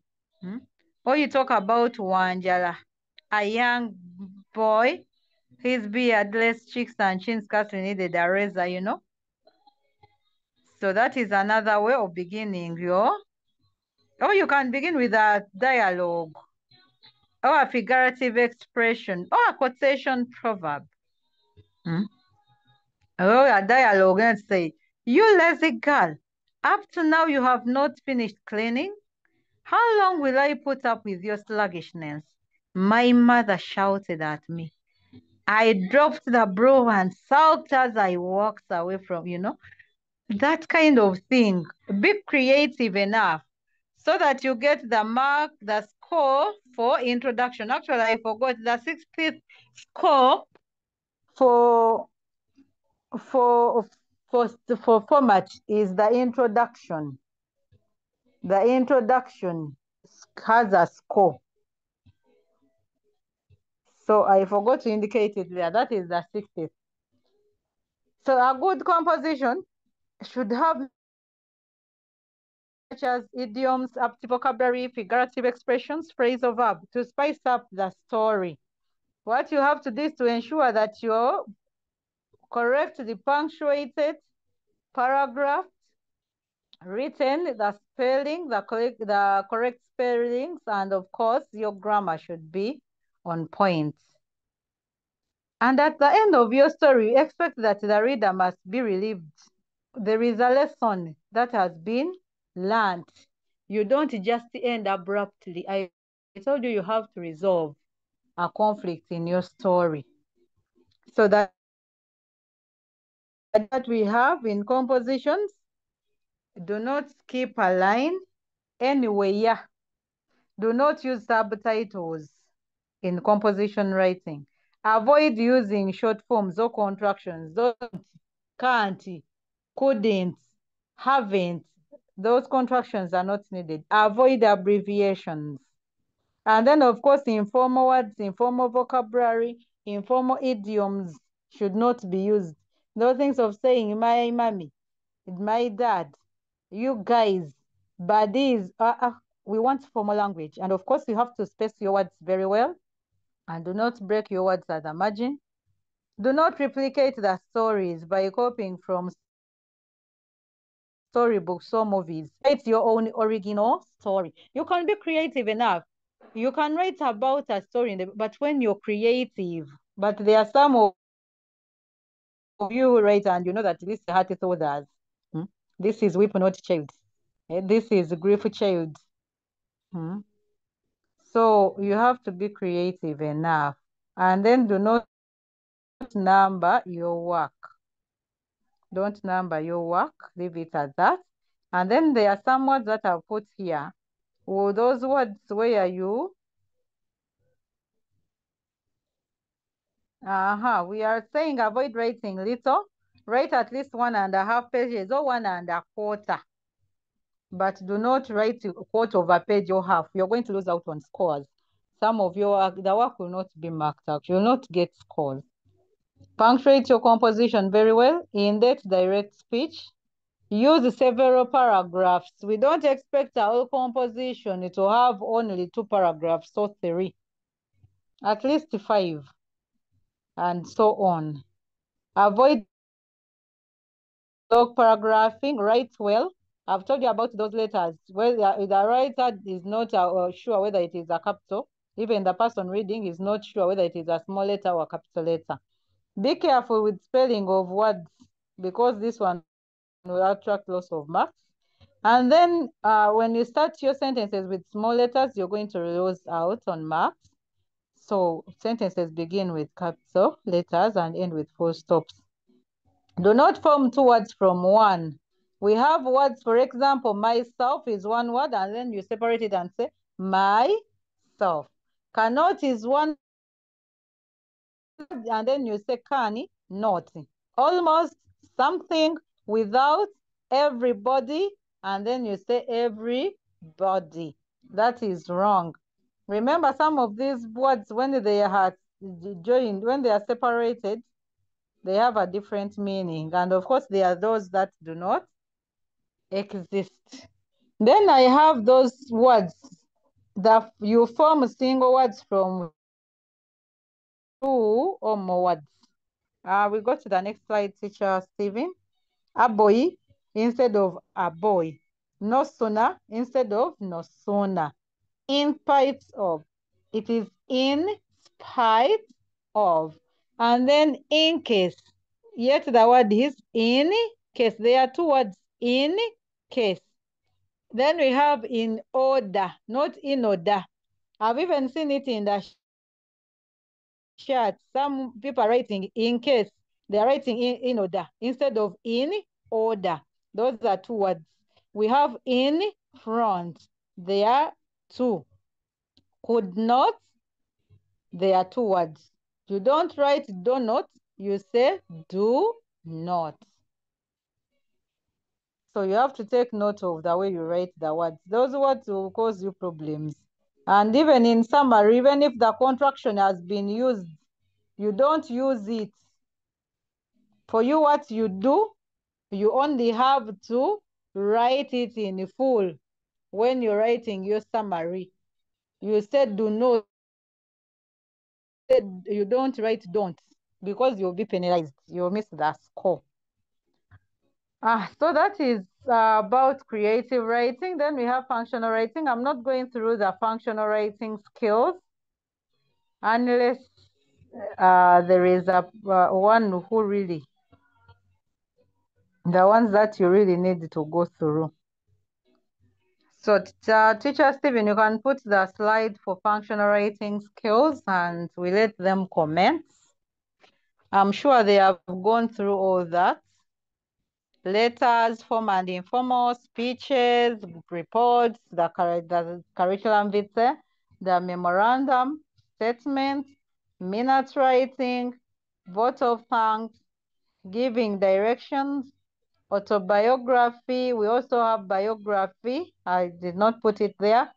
Dialogue, telephone conversation, will writing, writing articles, book review, advertisement, eulogy, announcements, and then the receipt.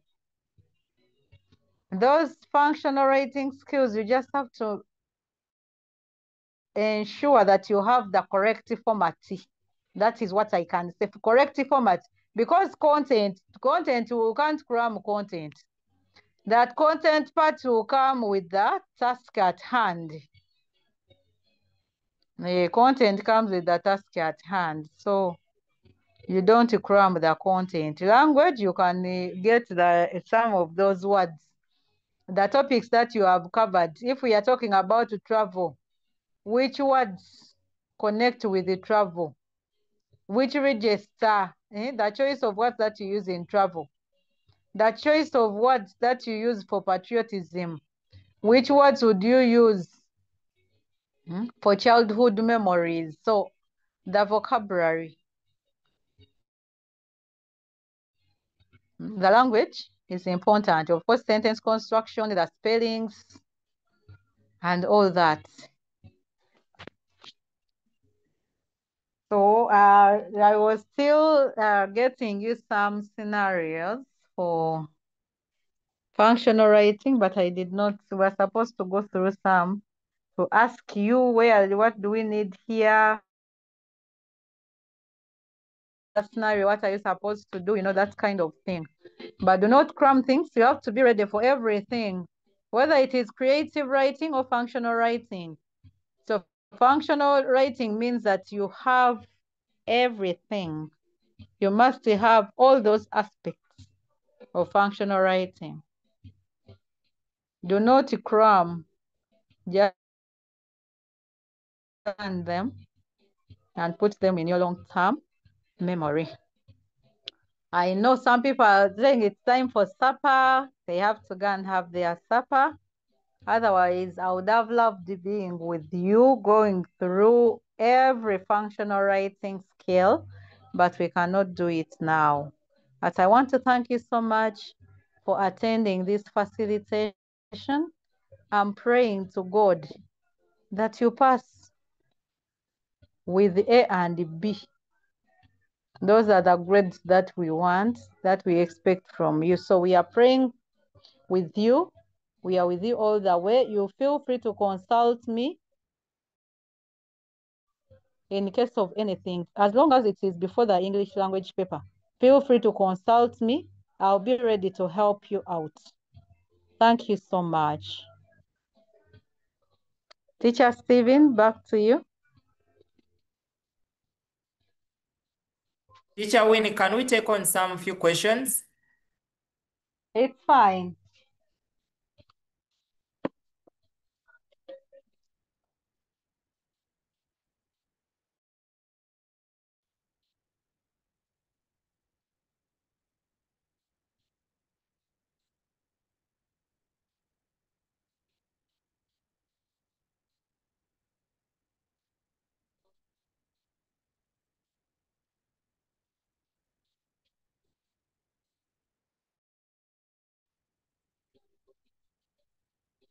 Do we read from the chat? My chat has over 100 messages. Someone is asking whether I have a channel. I don't know.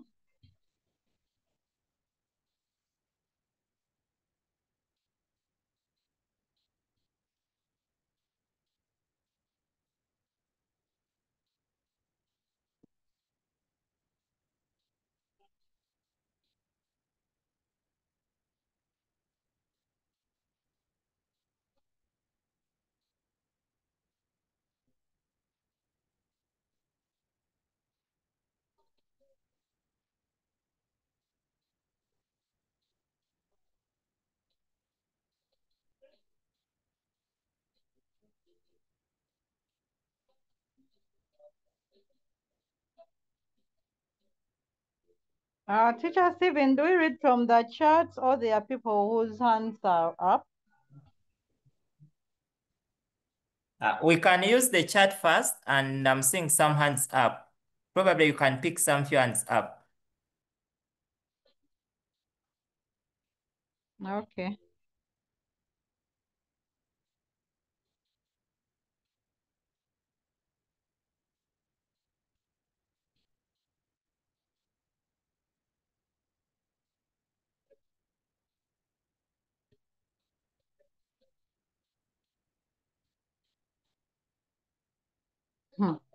Someone wants me to repeat number 2. We shall share the slides, please.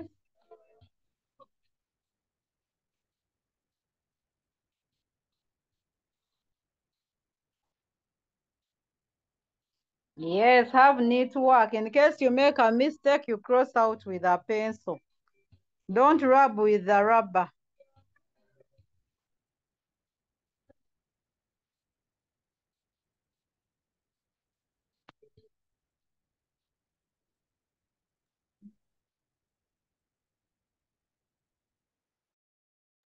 Teacher,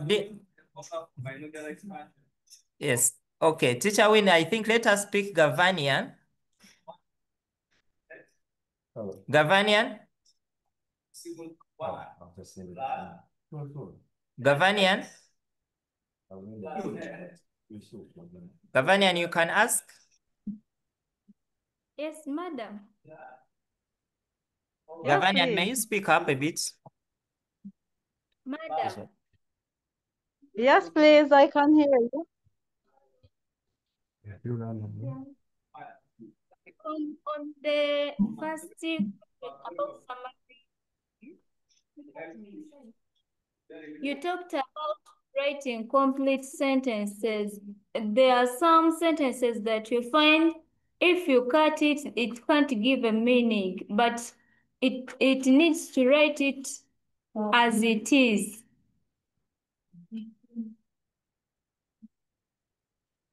Yes.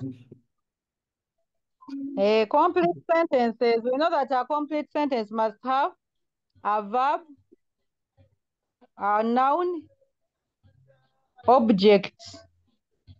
Now, there are some students who only write, like I was giving an example of corruption here.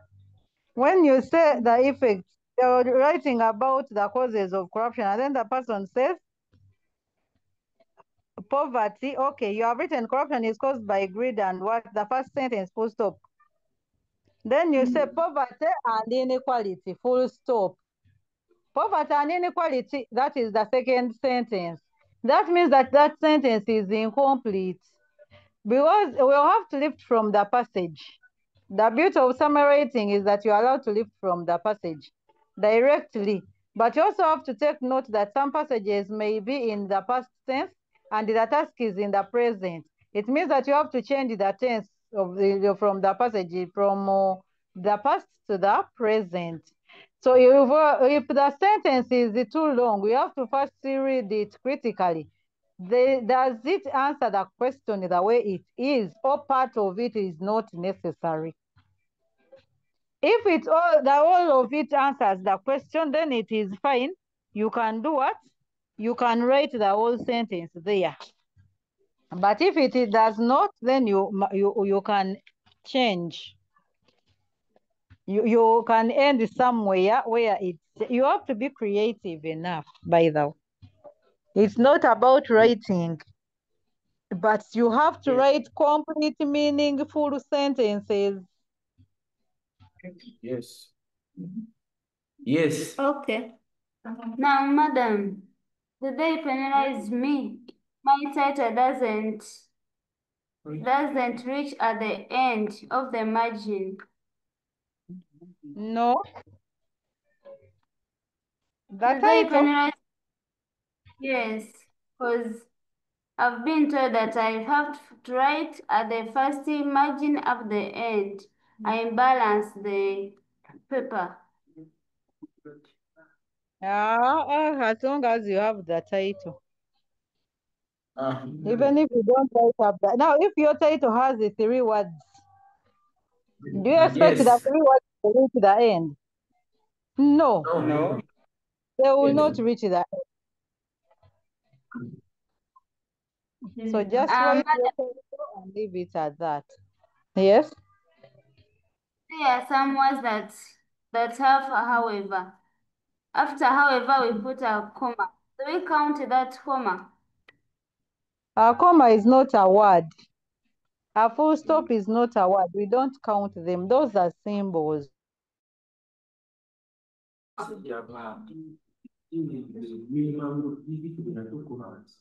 Madam, it will be not showing that. Pardon? I have said that they will not say that they will not say that you have exceeded the number of commas that are supposed to be in the sentence. No, because that comma is mandatory. You don't count it. You must put it there. It's like also and. You don't use the and twice in a sentence. That word and. When you say and, we expect that that is the last point you're giving. So again, in case you add another and, it means that now that is a different thing. So commas and. Yes. But that one is mandatory. So even if you have 2 commas after that, however, we shall not count them because we know that those 2 commas the first comma, however, is mandatory. Okay. Madam. Yes, please. Madam. Yes, please. You can write the summary at the fair copy, then you find that the points in the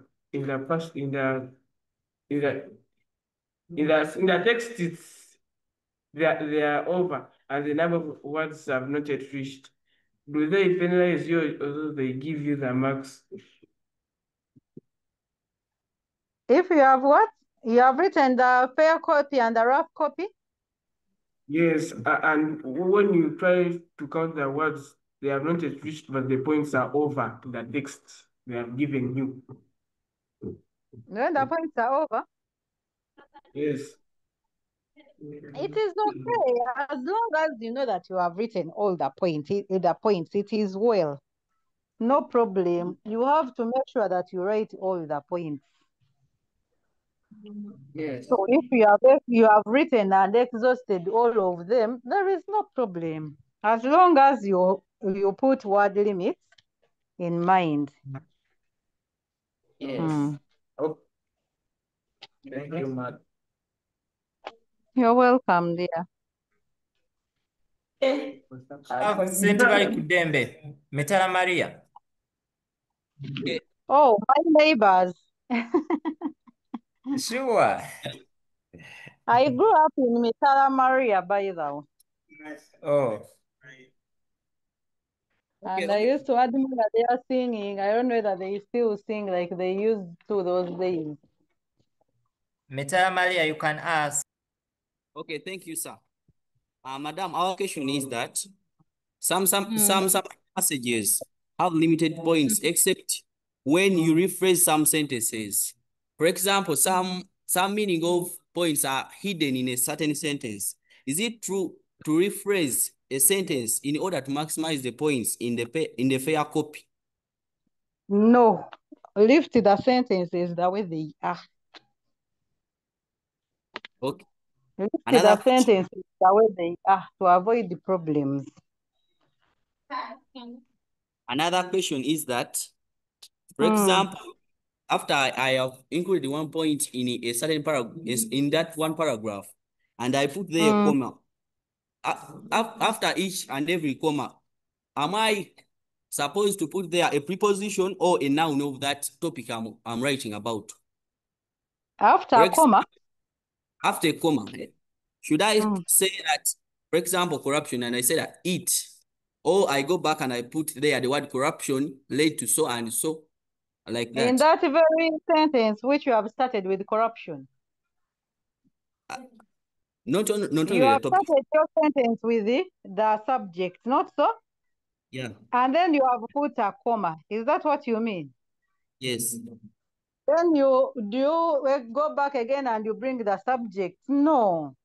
By putting a comma means that you're writing another point.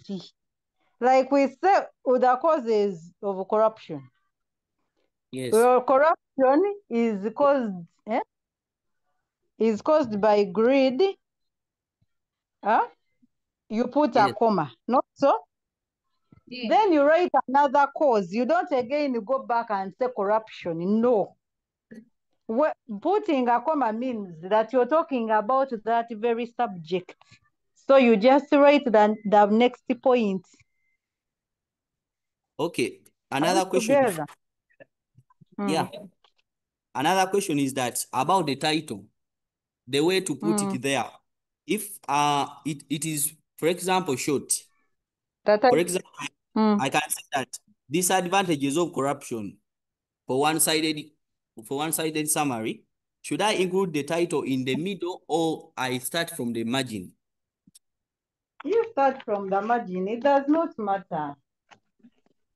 Begin from the margin, and in case it goes up to the end, it is okay. As long as you've not joined the words, or you have not what? You have not joined the words and you have not separated the words. You know you have to write the words the way they appear correctly.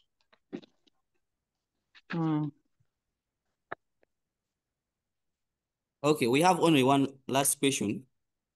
Yes, please. Can we break down the words in a title by replacing one word for many in case we can do so? That will be a wrong title. Even in summary, we expect you to lift the sentences. Those people who know too much English, by the way, fail summary because of wanting to replace certain words with the phrases, certain phrases with the one word. That is wrong. You write all the words properly so that you earn your score. Okay, thank you. Thank you, madam. Have a good evening. Thank you, so good evening to you. Okay, I think we pick one from Caring or Jubilee.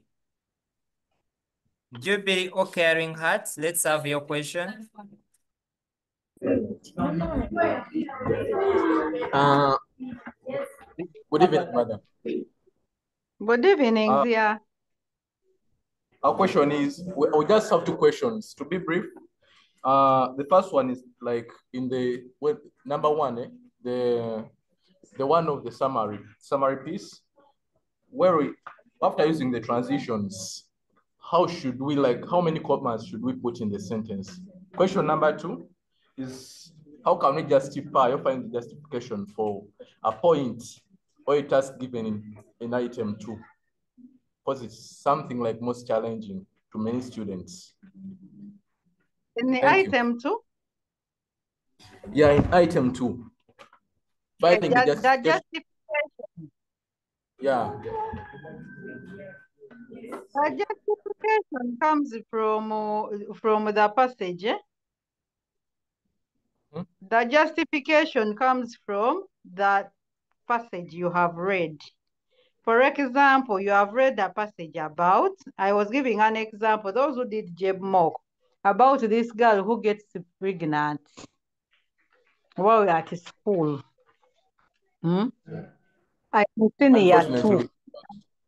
And also the boy, school, the same school actually, but the girl is in senior too. And now you're being asked. You're being asked about? Yes. About Belinda's character trait, because Belinda refuses to abort, but the boy wants Belinda to abort.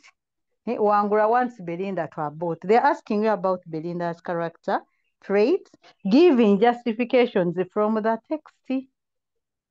Which kind of girl is Belinda? She's pregnant and yet she's in senior too.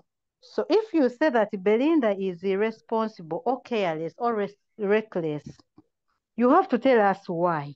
So you're going to say Belinda is irresponsible because she did not take necessary precautions to prevent pregnancy, or because she engages in early sex while at school.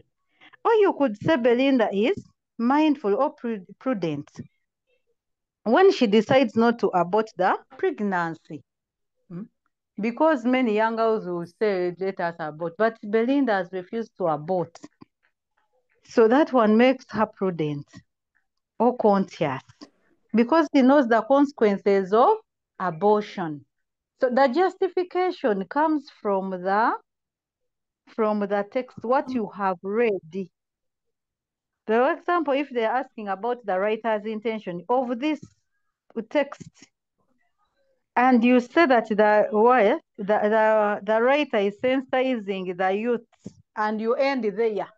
He's sensitizing the youth on what?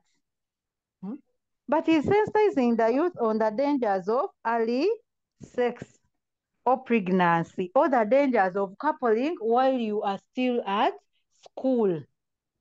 You're now bringing in the what is in the text. So right, you must have a justification, but that justification comes from what is in the text. Another one was about the commas. Was it about the commas? Yeah.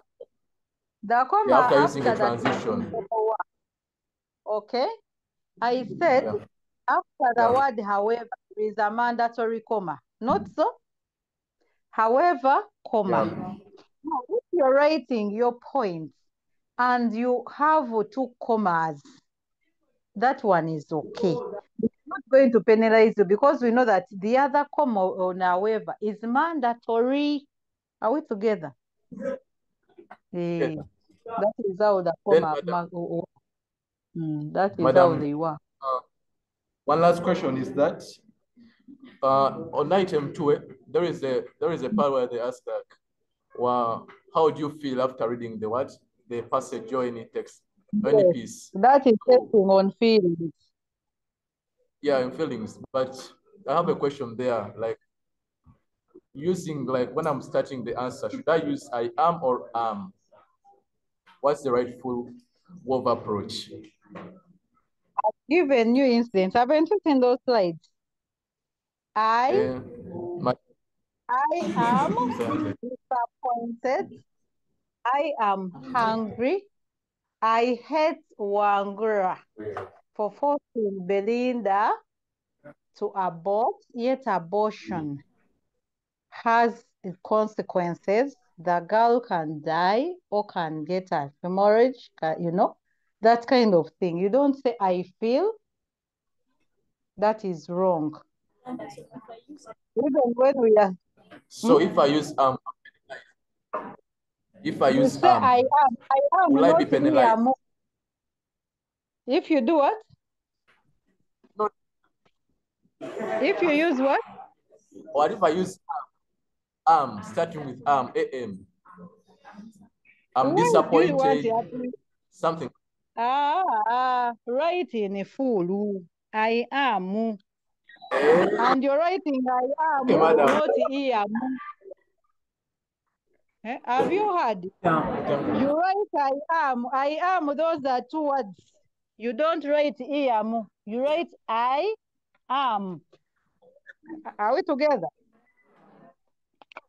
Why do you say am? You say I am, not am, and not am. Where you join that I am what? Okay, madam. There is also a colleague who wants. Thank you for... Pardon? There's another question.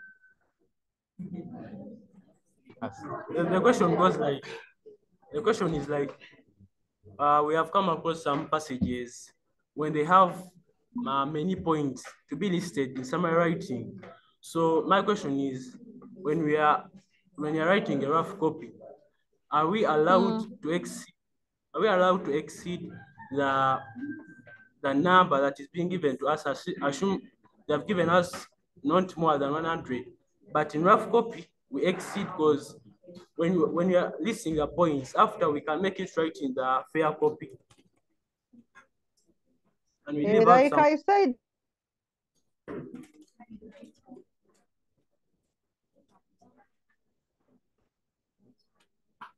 But can it be done like that?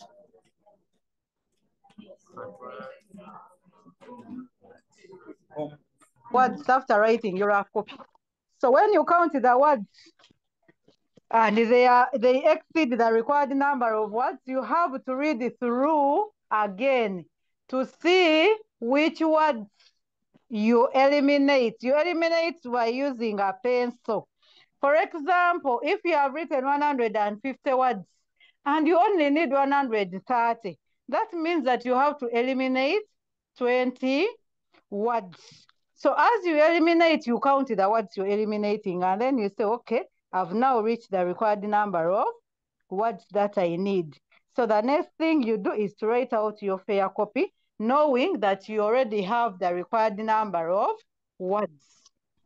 It is very dangerous for you to count the words in your fair copy. Words should be counted in the rough copy so that you cross out those irrelevant ones that do not answer the question.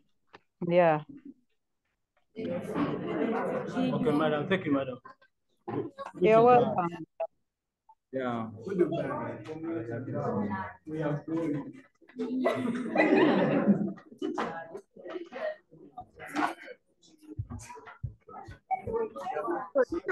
I think we are done.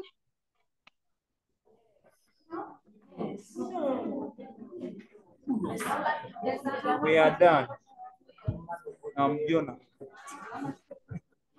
Can we have a closing prayer if we are done? Someone give us a closing prayer.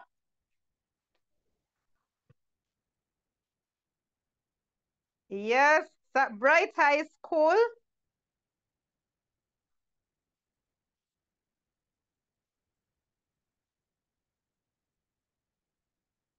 Yeah, there is someone from Bright High School. I've picked you.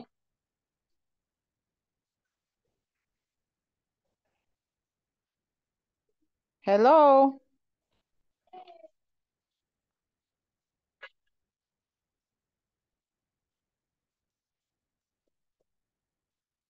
Can we have a closing prayer and we call it a day? Come on, give me prayer.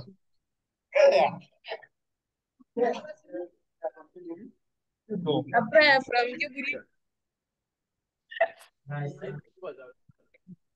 Hello. I am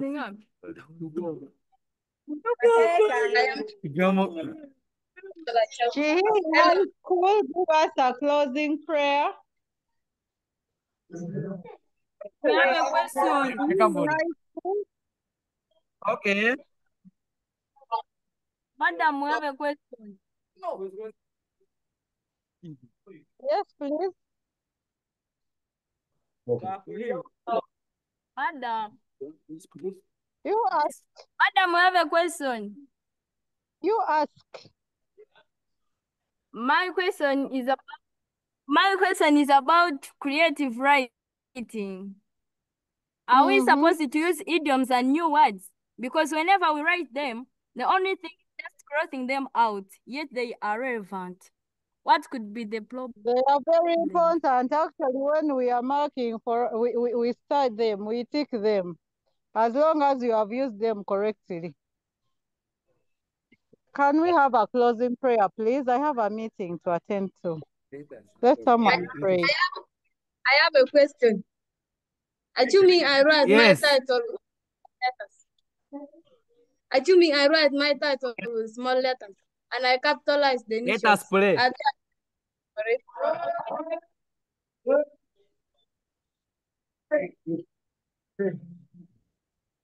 Okay. Let's humble ourselves and we pray in the name of the Father.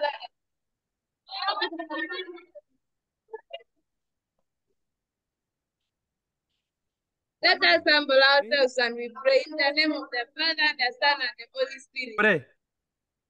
Our Father, who art in heaven, hallowed be your name. Your kingdom come, your will be done on earth as it is in heaven. Give us this day our daily bread, and forgive us our trespasses, as we forgive those who trespass against us. And lead us not into temptations, but deliver us from evil.